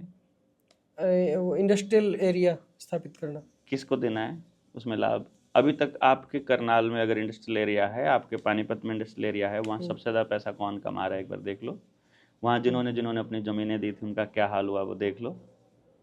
वहाँ पर किस किस ने कितना कितना अच्छा ये पैसा बताओ, कमाया पहले है वो लोग देखो। क्या बात करते हैं, मैं इसके बारे में थोड़ा, मेरी थिंकिंग ये है, आईएमटी आ रही है, इंडस्ट्री आ रही है, लोगों को रोजगार मिलेगा वहाँ पे। अच्छा, अभी तक कितना मिला? ऐसा ऐसा लोग बोलते हैं कि भाई, नहीं बोलते हैं लोग नेताओं से वादे मांगते हैं। ऐसा केवल नेता बोलता है, अभिनेता बोलता है, खिलाड़ी बोलता है, व्यापारी बोलता है, अखबार बोलता वहाँ तो है, किसानों ने तो टीवी विरोध बोलता करना है, शुरू कर दिया रेडियो वैसे, बोलती है। हाँ किसानों ने विरोध करना हाँ, तो शुरू वो कर दिया। लोग हैं।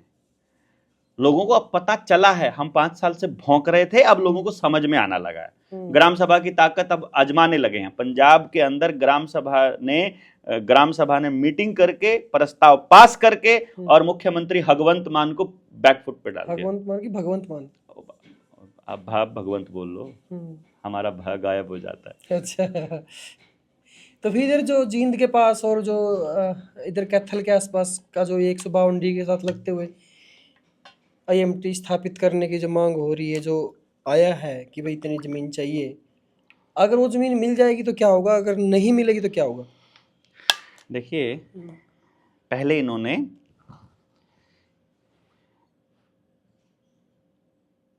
साइलोज बनाए, अनाज के गोदाम।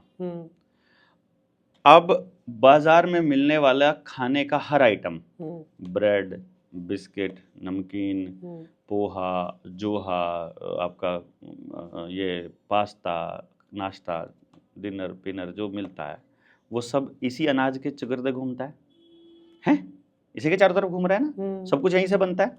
और इन्हीं के चारों तरफ ये एलिवेटेड हाईवेज बना दिए गए हैं, जितने भी 152 डी होगा, 156 जितने भी हैं, मतलब डी हैं, जितने भी ये एलिवेटेड है 20-20 फुट ऊंचे, ये सारे इन्हीं के चारों तरफ बनाए गए हैं। और नई वंदे भारत ट्रेन की जो ट्रैक है, जो नया एलिवेटेड ट्रैक है, वो भी इनके बीचों बीच से गुजरता है। आपको पता नहीं है शायद, ये वो इनके बीचों बीच से गुजरता है, यानी वहां से लोडिंग और अनलोडिंग होने का काम वहां से होता है। असल में ये व्यापारियों ने अपने लिए बनाए हैं और लोगों को बताया है कि हमने आपका विकास कर दिया। आपको तो सिर्फ वहां टोल देने के लिए रखा गया है, आपकी कमाई से तो केवल उनकी कीमत पूरी होनी है, आपके लिए उन्होंने नहीं बनाया है। तो अभी क्या हो गया कि अनाज उनका हो गया, सड़कें उनकी हो गई, ट्रांसपोर्ट उनका हो गया, और प्रोसेसिंग यूनिट बनानी है अब उनको केवल, क्योंकि जब आपको गांव से उजाड़ेंगे ना और आपके पास खाने के लिए नहीं होगा, तो ड्रोन से आपके घर में सिर्फ उतना अनाज देना है रोज का, डेली का, जितना आपको उस दिन जिंदा रखने के लिए काफी हो। क्योंकि अगले दिन आपने पॉडकास्ट में फिर देवेंद्र को बुला लिया तो अगले दिन अनाज नहीं मिलेगा फिर आपको।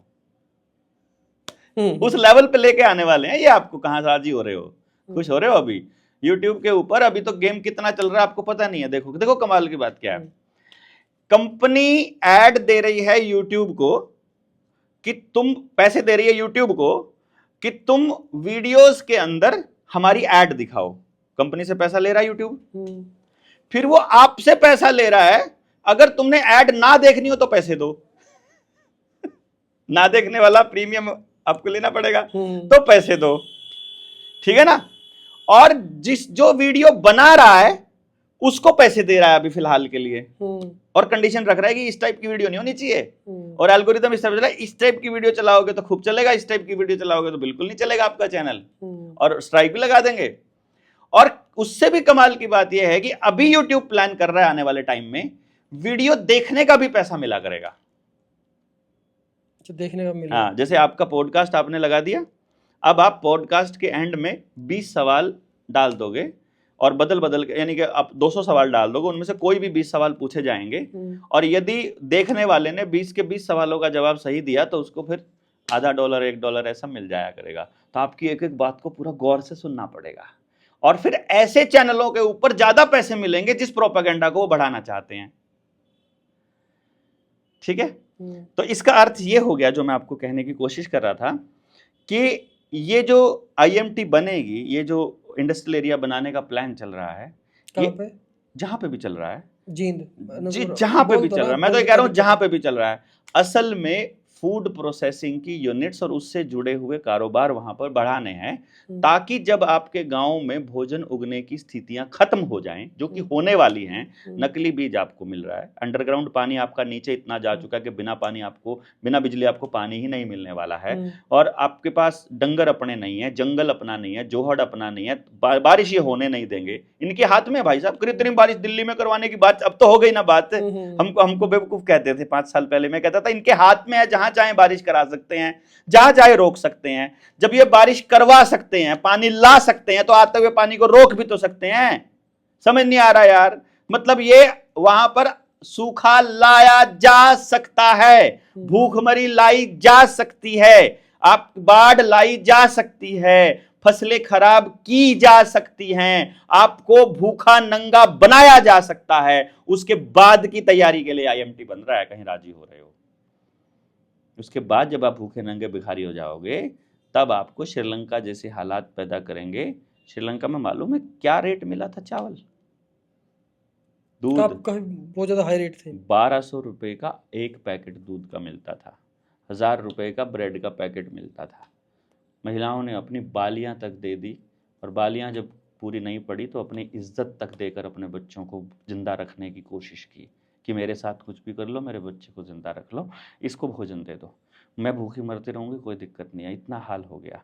वेनेजुएला में जब क्राइसिस आया था, बहुत ज़्यादा दूर की बात थोड़ी ना, वेनेजुएला इकोनॉमिक क्राइसिस के बारे में सर्च करके देखो, 10 लाख रुपए का एक नोट बनाया वेनेजुएला ने, 10 लाख रुपए का नोट छापा, और 10 लाख रुपए में मात्र 1 किलो चावल मिलता था। वो तो एक बेवकूफ़ी थी, नोट छापना इतना बड़ा बेवकूफ़ी थी। कोई बात नहीं, आपके साथ भी हो रहा है, आपके साथ भी हो रहा है, आपका नोट भी गायब हो रहा है ना, 500 का नोट गायब, 200 2000 का नोट कहाँ गया पता भी नहीं चला। अब 500 का भी गायब हो रहा है, मार्केट से मिल ही नहीं रहा, छोटे भी नहीं मिल रहे, आप मोबाइल की डिजिट को ही असली नोट मान रहे हो, और मैं इसे बेवकूफ़ी कह रहा हूँ। अभी आपने जब छप रहा था तब आपने नहीं बताया उनको कि भाई ये बेवकूफ़ी है, ये हमारे पास इन्फॉर्मेशन नहीं। तो छापने वाले राज कर रहे हैं वो बेवकूफ हैं, या आप बताने वाले बेवकूफ हैं? और अभी जो कर रहे हैं नरेंद्र मोदी, ये बेवकूफी है, या जो हम बता रहे हैं ये बेवकूफी है? पता तो करो एक बार कौन सी बेवकूफी है। हम सच की बात बोल रहे हैं तब कोई सुन नहीं रहा है तो हमको बेवकूफ बोल रहे हैं, और जब बर्बाद हो चुके होगे तो फिर सरकार को बेवकूफ बोलोगे। आपकी टीम बढ़ी हुई मुझे नजर आ रही है, आपकी टीम काफी बढ़ रही है। पूरे भारत में बहुत बड़ी एक क्रांति की शुरुआत हो रही है। अभी हम लोग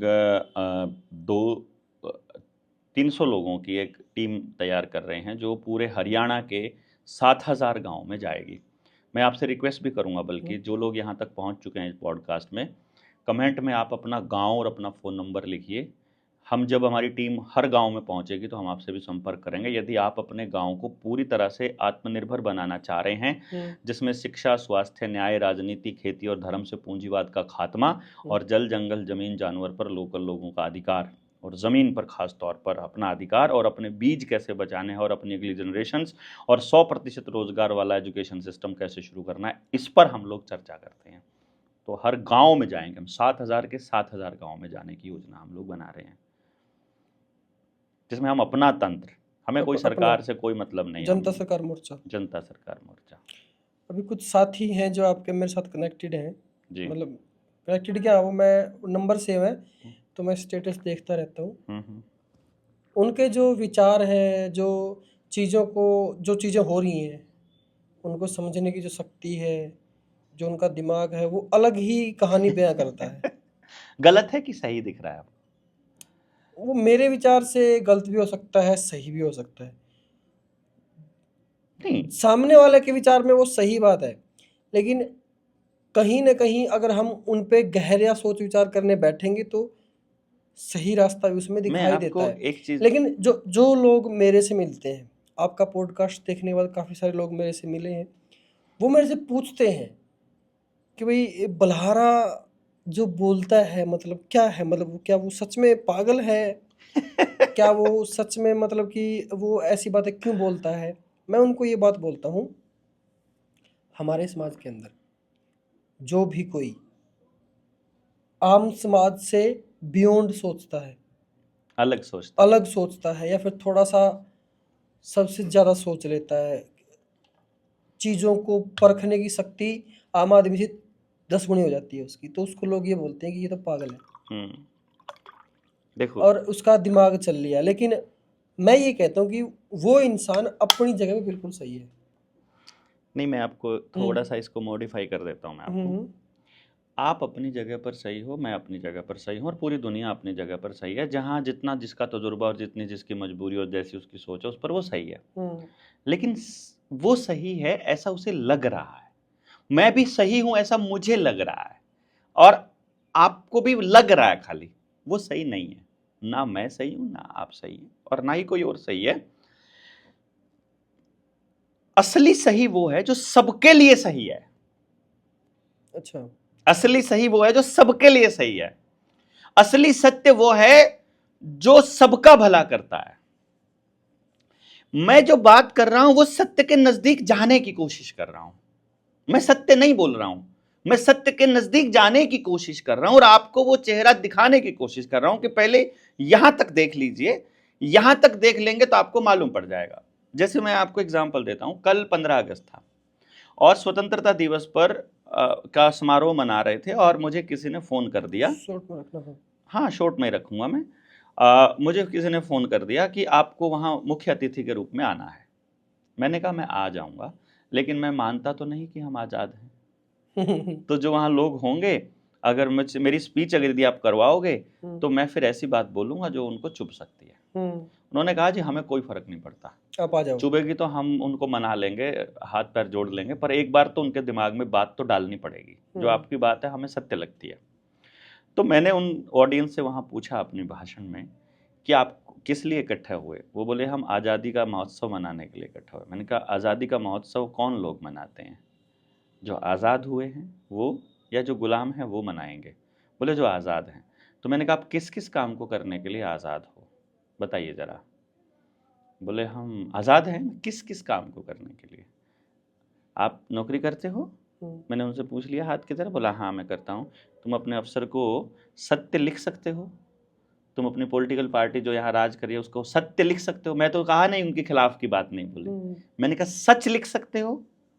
बोले नहीं लिख सकते। चलिए, आप अपनी मर्जी से अपने बच्चे को जन्म दे सकते हो?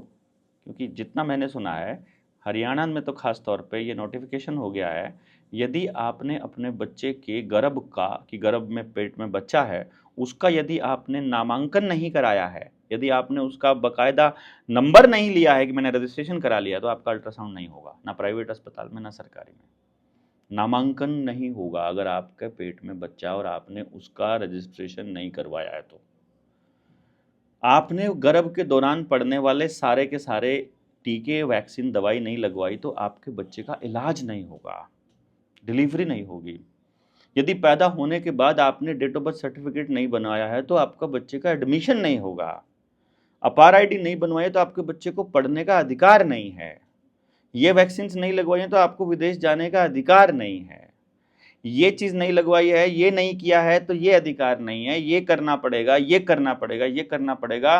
पढ़ने से लेकर, राशन लेने से लेकर, कागज बनवाने से लेकर और कुछ भी करने से लेकर, क्या आप अपनी मर्जी से कुछ भी सत्य लिख करके सिस्टम को दे और सिस्टम आपकी मान लेता है तो मैं आपको आज़ाद मानता हूँ। एंड देन ही डिसाइड कि हम तो आज़ाद ही नहीं है। तो मैंने कहा फिर आज का जो समारोह है आपने गलती से मना लिया, उसके लिए सॉरी तो फिर बोलना क्या हुआ पड़ेगा।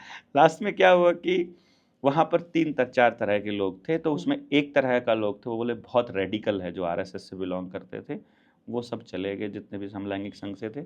और जो जिनको लगा कि ही इज़ एब्सोल्युटली राइट, वो फिर बाद में बैठे। फिर मैं 5 बजे आया उस ग्रुप के पास से। अच्छा। तो उसी जगह पर 2 तरह के ग्रुप बन गए। तो मैंने कहा देखो, मैं बात कर रहा हूँ आपके जोड़ने की, मैं बात कर रहा हूँ आपके बच्चों को बचाने की, मैं बात कर रहा हूँ आपकी असल आज़ादी की। और असल आज़ादी वही आज़ादी है जिसमें हर कोई आज़ाद हो। जब मेरे बच्चे का date of birth certificate ASHA worker, anganwadi worker बनाती है और वो सब कुछ मेरे से पूछकर बनाती है कि बाप का नाम क्या है, माँ का नाम क्या है और बच्चे का नाम क्या और बच्चे का जन्म कब हुआ, मुझसे पूछकर बनाती है, तो मेरा लिखा हुआ उसका डेट ऑफ बर्थ सर्टिफिकेट क्यों नहीं चलना चाहिए? जब सब कुछ मेरे से पूछ के बना रहा है ना, आपके सारे डॉक्यूमेंट मुझसे पूछकर बनाए जा रहे हैं, तो जिसके पास रजिस्ट्री होती है मालिक तो वही रहता है। तो आपकी डेट ऑफ बर्थ की सर्टिफिकेट की रजिस्ट्री उनके पास है, आपके दूसरे डॉक्यूमेंट्स की रजिस्ट्री उनके पास है, तो आपके मालिक तो वही हैं। और उनके मालिक उद्योगपति, और उद्योगपति का मालिक अल्टीमेटली वॉल स्ट्रीट है, वॉल स्ट्रीट के मालिक जूज हैं। तो यहूदी आपके ऊपर आज भी आज कर रहे हैं। आप कैसे कह सकते हो? मुसलमान यहूदियों ने भेजे थे, अंग्रेज यहूदियों ने भेजे थे, और अभी काले अंग्रेज भी यहूदियों के ही हैं। मैं तो नहीं कहता कि आप आज़ाद हो, मैं तो नहीं कहता कि आप आज़ादी से निर्णय ले सकते हो तो कमेंट बॉक्स में लिख दो कि ले सकते हैं। क्या क्या क्या करना पड़ेगा आज़ाद होने के लिए? आज़ाद मानना पड़ेगा पहले अपने आप को। आज़ाद मानना पड़ेगा पहले। कैसे मान सकते हैं अपने आप को आज़ाद? सबसे पहले तो जो पुलिस वाला सर्टिफिकेट मांगे कि ड्राइविंग लाइसेंस दिखा, तो पहले ही पूछना पड़ेगा तू कौन मेरा ड्राइविंग लाइसेंस जानने वाला? मुझे गाड़ी चलानी आती है कि नहीं आती है मुझे पता है ना, तू कौन?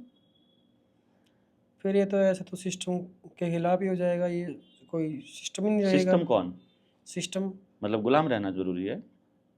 नहीं, लोग एक्सीडेंट होंगे फिर मानेंगे नहीं, सड़क पे चलेंगे, अपने मनमानी करेंगे। अच्छा, मतलब लाइसेंस वाला आदमी अगर किसी को मार दे तो उसकी माफ होती है सजा? नहीं। और बिना लाइसेंस वाला मार दे तो माफ होती है? नहीं। कुछ ज्यादा या कम होता है उनका सजा? नहीं। आदमी मारने की फिर फर्क क्या है फिर इन दोनों में? उसको कम सजा मिलती है, उसको ज्यादा सजा मिलती होगी। अच्छा, मतलब ये वो तय करेंगे लाइसेंस वाले को मारने के लिए कम सजा मिलेगी?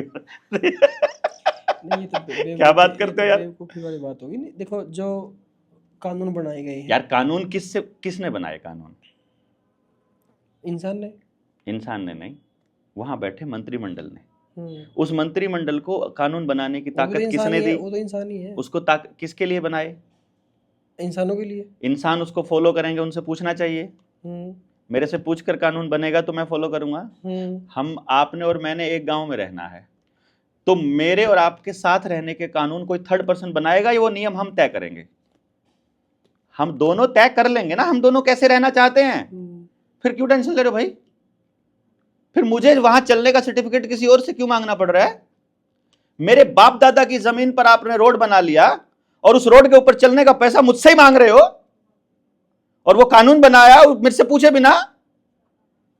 क्या बात करते हो यार?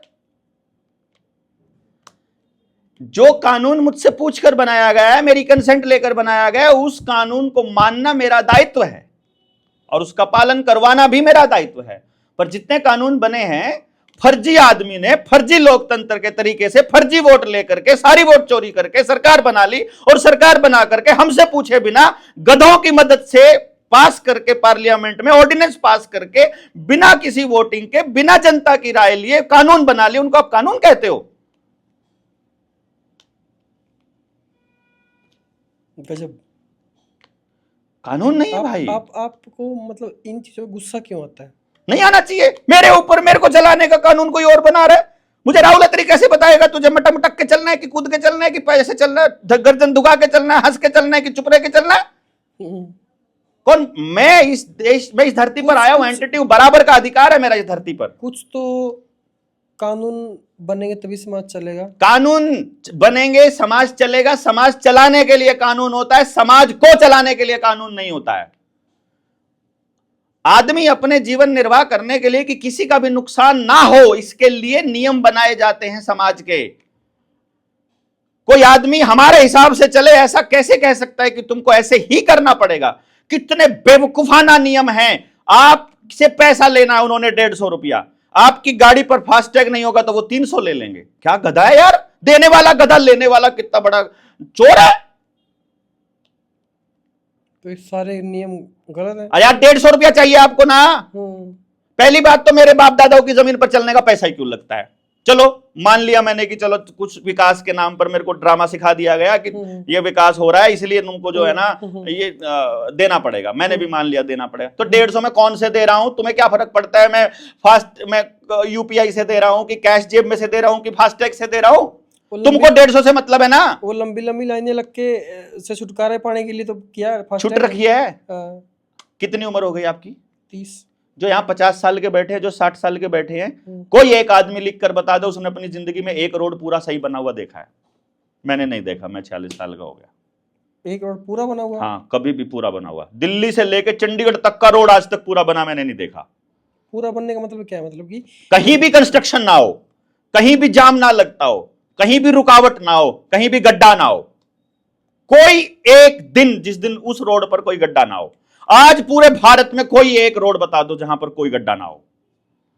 ढूंढने में तो मिल जाएंगे, ढूंढ लो ना। सीमा तय हो ना, यहां से लेके यहां तक, कहीं से कहीं तक।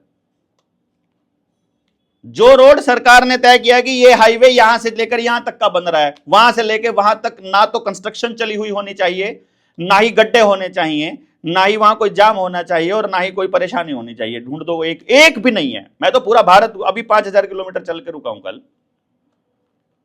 आपको क्या लगा जब 5000 किलोमीटर चल के? आपका एक्सपीरियंस क्या है? हम गधे हैं जो चलने का पैसा दे रहे हैं। 2 रुपया से ऊपर किलोमीटर प्रति किलोमीटर खर्चा है। 5000 किलोमीटर में 11,000 रुपए का टोल टैक्स लगा। 11,000 रुपए का टोल टैक्स आप जी साहब देकर गुजरात से करनाल हरियाणा आए? गुजरात नहीं, मैं यूपी गया, यहां से एमपी गया, एमपी में 2-3 जिले गया, उसके बाद महाराष्ट्र गया, मुंबई से फिर मैं अहमदाबाद, सूरत गया, सूरत से मैं अहमदाबाद गया, अहमदाबाद से मैं उदयपुर गया, उदयपुर से मैं जयपुर और फिर उसके बाद होते हुए आया। अब तो आप नितिन गडकरी जी ने जो बताया कि वो 3,000 रुपये का 200 बार आप कहीं से भी आना चाहिए का टोल पास कर सकते हो, 200 ट्रिप मार सकते हो, मतलब निकल सकते हो, वो बनवा लेते हैं। आपका 3,000 में काम चल जाता 11,000 की जगह। मैंने ये सिर्फ आपको इसलिए बताया है कि 11,000 रुपये दिया। मैं तो किसी दौर में मैं 3,000 में सस्ते में काम चला करके इस गुस्से को कम नहीं करना चाहता। मैं इस गुस्से को जिंदा रखना चाहता हूँ। अमरीश पुरी घातक में बोलता है, इस गुस्से को पालना सीखो काशी बेटा। तो मैं इस गुस्से को पाल रहा हूँ और मैं लोगों को बता रहा हूँ कि तुमको गुस्सा नहीं आ रहा है क्या? आना चाहिए।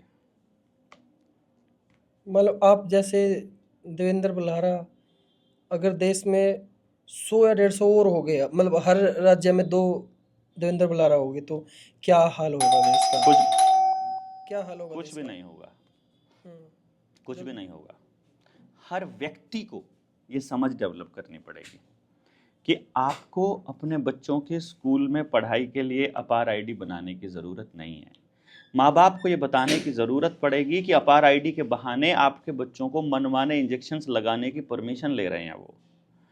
आपको बताना पड़ेगा कि बिना दवाइयों के हेल्दी रहा जा सकता है। आपको सिखाना पड़ेगा कि असल धर्म क्या है, न्यायिक प्रणाली कैसे बिना पैसे के भी संभव है, बल्कि बिना पैसे के ही संभव है। जहां पैसे से कुछ भी मिलता है, समझो वहां अमीरों का राज होना तय है। सीधी सी बात है ना। मान लो आपने पैसे से दर्शन ही आपने पैसे से कर दिया, वीआईपी दर्शन का इतना पैसा लगेगा, तो पहले कौन दर्शन करेगा? पहले आया हुआ या ज्यादा पैसे वाला? ज्यादा पैसे वाला। बस फिर आपने तय कर दिया इलाज जो है वो पैसे में होगा, तो बीमार हैं 2 आदमी और तो इलाज उसका होगा जो पहले बीमार हुआ या जो जिसका पहले एक्सीडेंट हुआ, या जिसके पास ज्यादा पैसे होंगे उसका होगा? जिसके पास ज्यादा पैसे हैं। ठीक है ना। शिक्षा ज्यादा पैसे वाले बच्चा ज्यादा बढ़िया स्कूल में ले पाएगा या पहले ही पैदा हुआ बच्चा ले पाएगा? ऑब्वियसली जिसके पास ज्यादा पैसा है। चलिए, पुलिस वाले को मैनेज पैसे वाला कर सकता है कि बिना पैसे वाला? किसको? पुलिस को? हाँ। पैसे वाले कर सकता है। और जज और वकील को, बढ़िया वकील कौन कर सकता है? न्याय की उम्मीद वाला आदमी, गरीब आदमी, या पैसे वाला? पैसे वाला।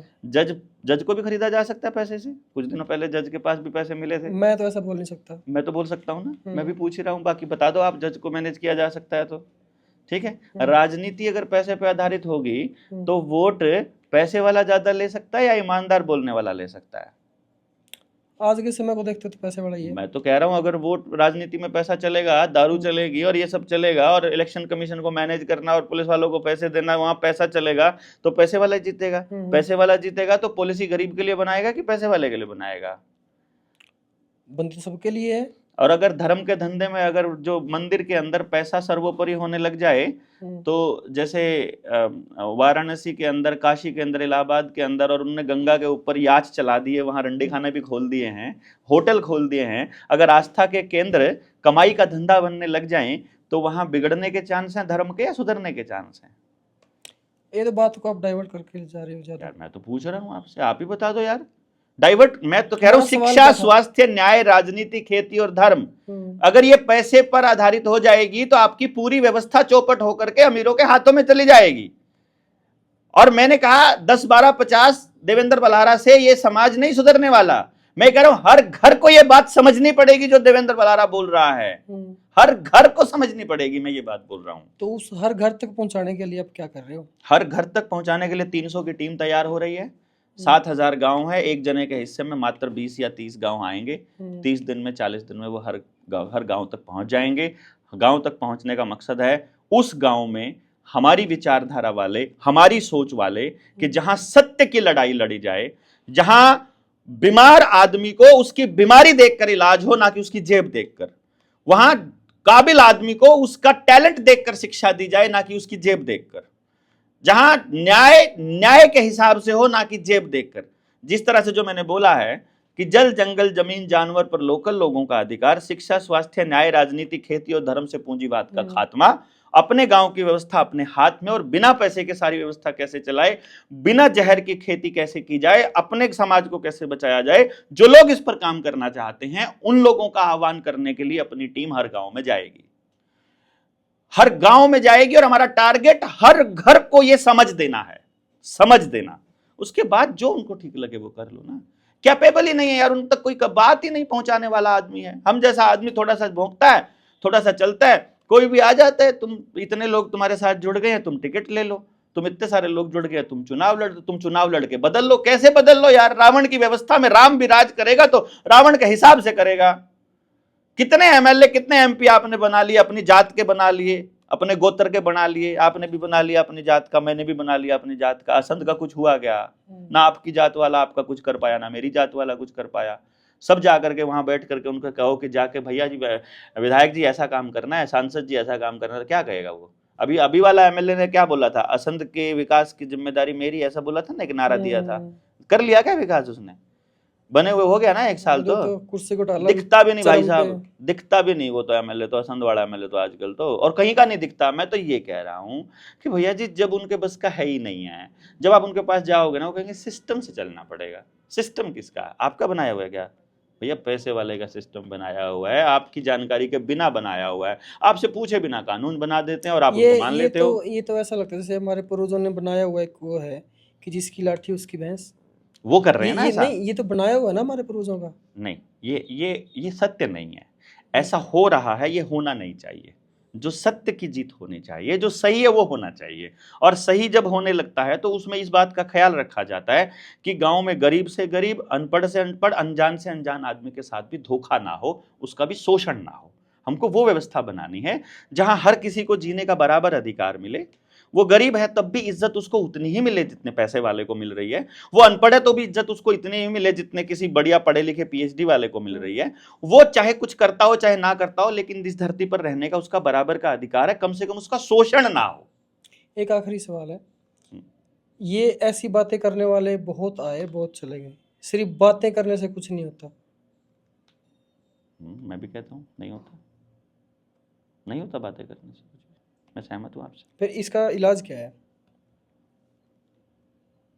हमने भी तो बातें ही करी हैं बैठ नहीं, के, देखो, दुनिया भी तो बातें ही करती अगर है आपको सिर्फ। ये मालूम है कि हम बातें चार लोग करने भी से तो कुछ नहीं बैठ होता, के बातें ही करते देखो हैं। मैं ये कह रहा हूँ, अगर आपको ये पता है कि बातें करने से कुछ नहीं होता, फिर आपको ये भी पता होगा क्या करने से होता है। नहीं, जरूरी नहीं कि सबको ये पता हो कि क्या नहीं, करने से जिसको क्या ये पता है कि ये काम सही नहीं है जो मैं कर रहा हूँ, तो उसको ये भी पता होगा सही क्या है, जो सही है उसे करना चाहिए।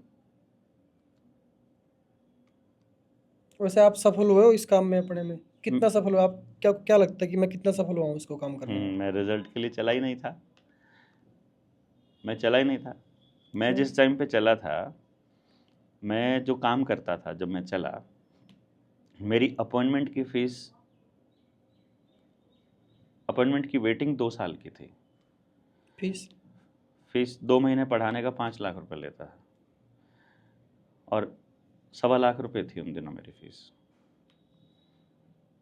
और मैं जब चला तो मेरी पत्नी मुझे ये कह रही थी कि कौन सुनेगा तुम्हारी बात। मैंने कहा कि मैं ये उनको सुनाने के लिए नहीं कर रहा हूँ, मुझे एक चीज़ का पता लग गया, पता लग के मैं क्या करूँ इसका, तुम ही बताओ। मुझे ये मालूम पड़ गया आपके साथ छल हो रहा है, मैं आपको बताऊं तो सही कि आपके साथ छल हो रहा है, ना मानो मैं अगले वाले को बताऊंगा तुम्हारे साथ छल हो रहा है, फिर मैं अगले वाले को बताऊंगा, कभी समझ में आएगा नहीं आएगा। मुझे मालूम था, मैं बता सकता था, मैंने बता दिया। जब आपको समझ में आ गया, आप बोलोगे अब क्या करें, तो मैं आपको अगला समाधान बताऊंगा। अब ये दीवार गिराने के लिए 3 आदमियों की जरूरत है, और हम 2 जने लगे रहे, नहीं गिरेगी भाई। जब तीसरा नहीं आएगा, जब तक नहीं होगा भाई। तो मेरे अभी बोलने का ही काम है, तो मैं बोल रहा हूं, और जितना मैं बोल रहा हूं उतने लोग सुन रहे हैं। हमारे पास जनता सरकार मोर्चा के पास मिस्ड कॉल का मेरा जो नंबर है 9518170000, उस पर 1200 आदमियों की लिस्ट लिमिट है कि उस पर कोई मैसेज करता है तो ऑटो मैसेज उसके पास जाता है। हमारे पास डेली 1200 की लिमिट पूरी हो जाती है, डेली। हर रोज 1000 आदमी से ज्यादा हमसे जुड़ना चाह रहा है, तो इट्स अ सक्सेस। कौन संगठन है आज किसके पास जुड़ना चाह रहा है? अकेला संगठन है 4.5 साल में घर से 1 रुपया खर्च किए बिना इतना बड़ा आंदोलन खड़ा कर दिया, और किसी से पैसा लिए बिना। देश में जनता ने अपना पैसा दिया। इस देश में बड़े बड़े संगठन खड़े हुए हैं अपनी मजबूती से, लेकिन उनको खरीद लिया गया है। हाँ, इसलिए हमने संगठन बनाया ही नहीं, कोई प्रधान ही नहीं है जनता सरकार मोर्चा में, कोई प्रधान नहीं, कोई पद नहीं है, कोई कैशियर नहीं, कोई पद नहीं, कोई जोड़ता नहीं, कोई तोड़ता नहीं, कोई निकालता नहीं, कुछ नहीं करता। कर लो, किसको खरीदोगे? तो फिर जनता सरकार मोर्चा की तरफ से बात करने वाला कौन है? कोई भी नहीं, आप कर लो। हमारा एक ही नियम है। मैं तो कर ही रहा हूँ प्रधान से बात। नहीं, मैं प्रधान नहीं हूँ। मैं ये कहता हूँ सत्य एक ही है, आप बोलो या मैं बोलो, जो सत्य बोल रहा है वो जनता सरकार मोर्चा का काम कर रहा है, वो बिना नाम लिए करे या काम लेके करे। मेरा मकसद सिर्फ एक ही है कि किसी का भी शोषण ना हो। उसके लिए जो करना पड़ेगा, फिलहाल समझाने से बात बन रही है तो समझा रहा हूं, और जब इस पे करने लायक हम लोग हो जाएंगे तो कर लेंगे। अब चूंकि मेरे पास परमात्मा ने एक टैलेंट दिया है कि मैं हुनर पहचान सकता हूं कि ये आदमी सबसे बढ़िया क्या काम कर सकता है, तो उसके हिसाब से उस जगह के लिए सुटेबल आदमी जब तक नहीं मिलता तब तक इंतजार करते हैं, और जब मिल जाता है तो वो कर लेते हैं। पुराने वाली एजुकेशन का, भ्रष्ट एजुकेशन का अगर जाल में फंसा हुआ आदमी होता है तो थोड़ा बहुत नाराज होकर भाग जाता है, बाद में सच्चे आदमी भी आते हैं, बहुत अच्छे अच्छे बहुत शानदार लोग हमसे जुड़े हुए हैं और मिलते हैं और जुड़ रहे हैं। और मुझे नहीं लगता कि मैं नाकाम हुआ हूँ, क्योंकि मैं बताने चला था, मैंने बताया है, यही काम करने चला था। मैं अगले की उम्मीद, भाई उसको समझ में आएगा ये मैं कैसे कह सकता हूं? अगर उसको समझ में आ गया होता, या अगर उसे समझ में इतनी आसानी से आ जाना था या आज जाना होता, तो मुझे इतना भोगना थोड़ी ना पड़ता। मुझे पता है उसको नहीं आएगा, क्यों? इधर समझाने वाले हम एक हैं और उधर उनको बहकाने वाले मीडिया, नेता, अभिनेता, अखबार, TV, radio, FM, Facebook, YouTube, Twitter, Insta, chat, फलानी चैट, ढिमकी चैट, पता नहीं कितनी चीजें उनको बहकाने वाली हैं। तो वो चारों तरफ से घिरा हुआ है बेचारा, जिधर बैनर देखता है उनके सिस्टम का बैनर आता है, जिधर खर्चा कर रहा है उनके हिसाब से कर रहा है, माइंड प्रोग्रामिंग उनके हिसाब से हो रही है, दिमाग कंट्रोल कर रहे हैं पानी के थ्रू, पानी में फ्लोराइड डाल रहे हैं, वाईफाई की रेडिएशन दिमाग को कचरा कर रही है, व्हाइट लाइट आपका दिमाग खराब कर रही है, ग्लाइफोसेट आपको इंजेक्शंस में भी दिया जा रहा है, फर्टिलाइजर्स में भी दिया जा रहा है, और आपको चारों तरफ से वो लोग लपेट रहे हैं, हम बताने वाले एक तरफ के हैं।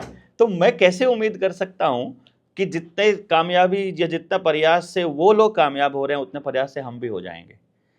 देखो, भगत सिंह अगर ये सोचता कि मुझे अपने जीते जी आज़ादी देखनी है, अपना देश आज़ाद होते हुए देखना है, तो वो फांसी पर चढ़ने का लालच कभी ना करता। उसको ये लगता था अगर मैं फांसी पर चढ़ जाऊं और मेरी अगली पीढ़ी भी आज़ाद हो जाए तो घाटे का सौदा नहीं है। आज़ादी इतनी महंगी और इतनी गजब की चीज़ है कि आदमी उसके लिए जान दे सकता है। ये छोटी चीज़ नहीं है जिसके लिए हम लड़ रहे हैं, और ये इतनी सस्ती नहीं है कि मेरे भौंकने और बोलने से हो जाएगी, मेरे बोलने से मिल जाएगी कामयाबी। ये मेरी कामयाबी का जो दायरा है वो इतना बड़ा है, ये कभी नहीं मिलने वाली है, मुझे मालूम है। इसलिए मेरा फेलियर के चांस ही नहीं है, क्योंकि मेरे पास मुझे होना ही नहीं है, क्योंकि आदर्श समाज कभी नहीं बनता। आपके पर्सनल एम्बिशंस नहीं है? हाँ, मेरे को, मैं वो सब छोड़ के आया जिसके लिए दुनिया लड़ती है। पावर, पैसा, इज्जत, बेइज्जती, अच्छा बुरा, परिवार, माँ बाप, बेटा बहन भाई, दोस्त रिश्तेदार, खुद, शरीर, अक्ल, दिमाग, भगवान, सब छोड़ के इस काम पे लगे हम लोग ना। चलो हम पॉडकास्ट को एंड करते हैं, चर्चा बहुत लंबी हो गई। आई थिंक हम 1.5 घंटे से बैठे हुए हैं। आई डोंट नो, मुझे तो याद नहीं रहता। शायद मुझे लग रहा है ऐसा कि 1.5 घंटा हमको हो गया है। जी। अपने गुस्से को काबू रखते हुए, पालते हुए, गुस्से को काबू रखते हुए पालते हुए 20 सेकंड के अंदर जनता को क्या बोलना चाहोगे? एक ही बात बोलना चाहेंगे, अपने बच्चों को अपनी मर्जी से जीने के लिए जो कुछ भी करना पड़े करने के लिए तैयार होना होगा। वरना अगर आपके बच्चे अपने स्कूल टीचर्स के हिसाब से काम करेंगे और सरकारों के हिसाब से काम करेंगे तो हमारी अगली पीढ़ियां गुलाम होने के लिए अभिशप्त हैं। इस अभिशाप से मुक्ति के लिए आज़ाद ख्याल पसंद लोगों को घर से निकलकर अपने बच्चों को बचाने की इस लड़ाई में योगदान देना होगा और जनता सरकार मोर्चा के साथ आना होगा। मिस्टर देवेंद्र बल्हारा जी, आपका बहुत बहुत धन्यवाद। धन्यवाद जी। अपना कीमती समय हमें देने के लिए। और जिस तरीके से मैं हर पॉडकास्ट के एंड में बोलता हूँ, अगर कोई यहाँ तक आता है मेरे पॉडकास्ट के अंदर, कुछ ना कुछ वैल्यू जरूर लेके जाता है। हमारे 30 से 35, आई थिंक 33वां एपिसोड है ये। हर एपिसोड को आपने जितना प्यार दिया, आई थिंक इसको भी उतना ही मिलेगा। रिक्वेस्ट बस एक ही है, अगर आपको वैल्यू मिली है तो कमेंट जरूर करके जाना नीचे। धन्यवाद। राम राम, जय हिंद, जय भारत। जय हिंद।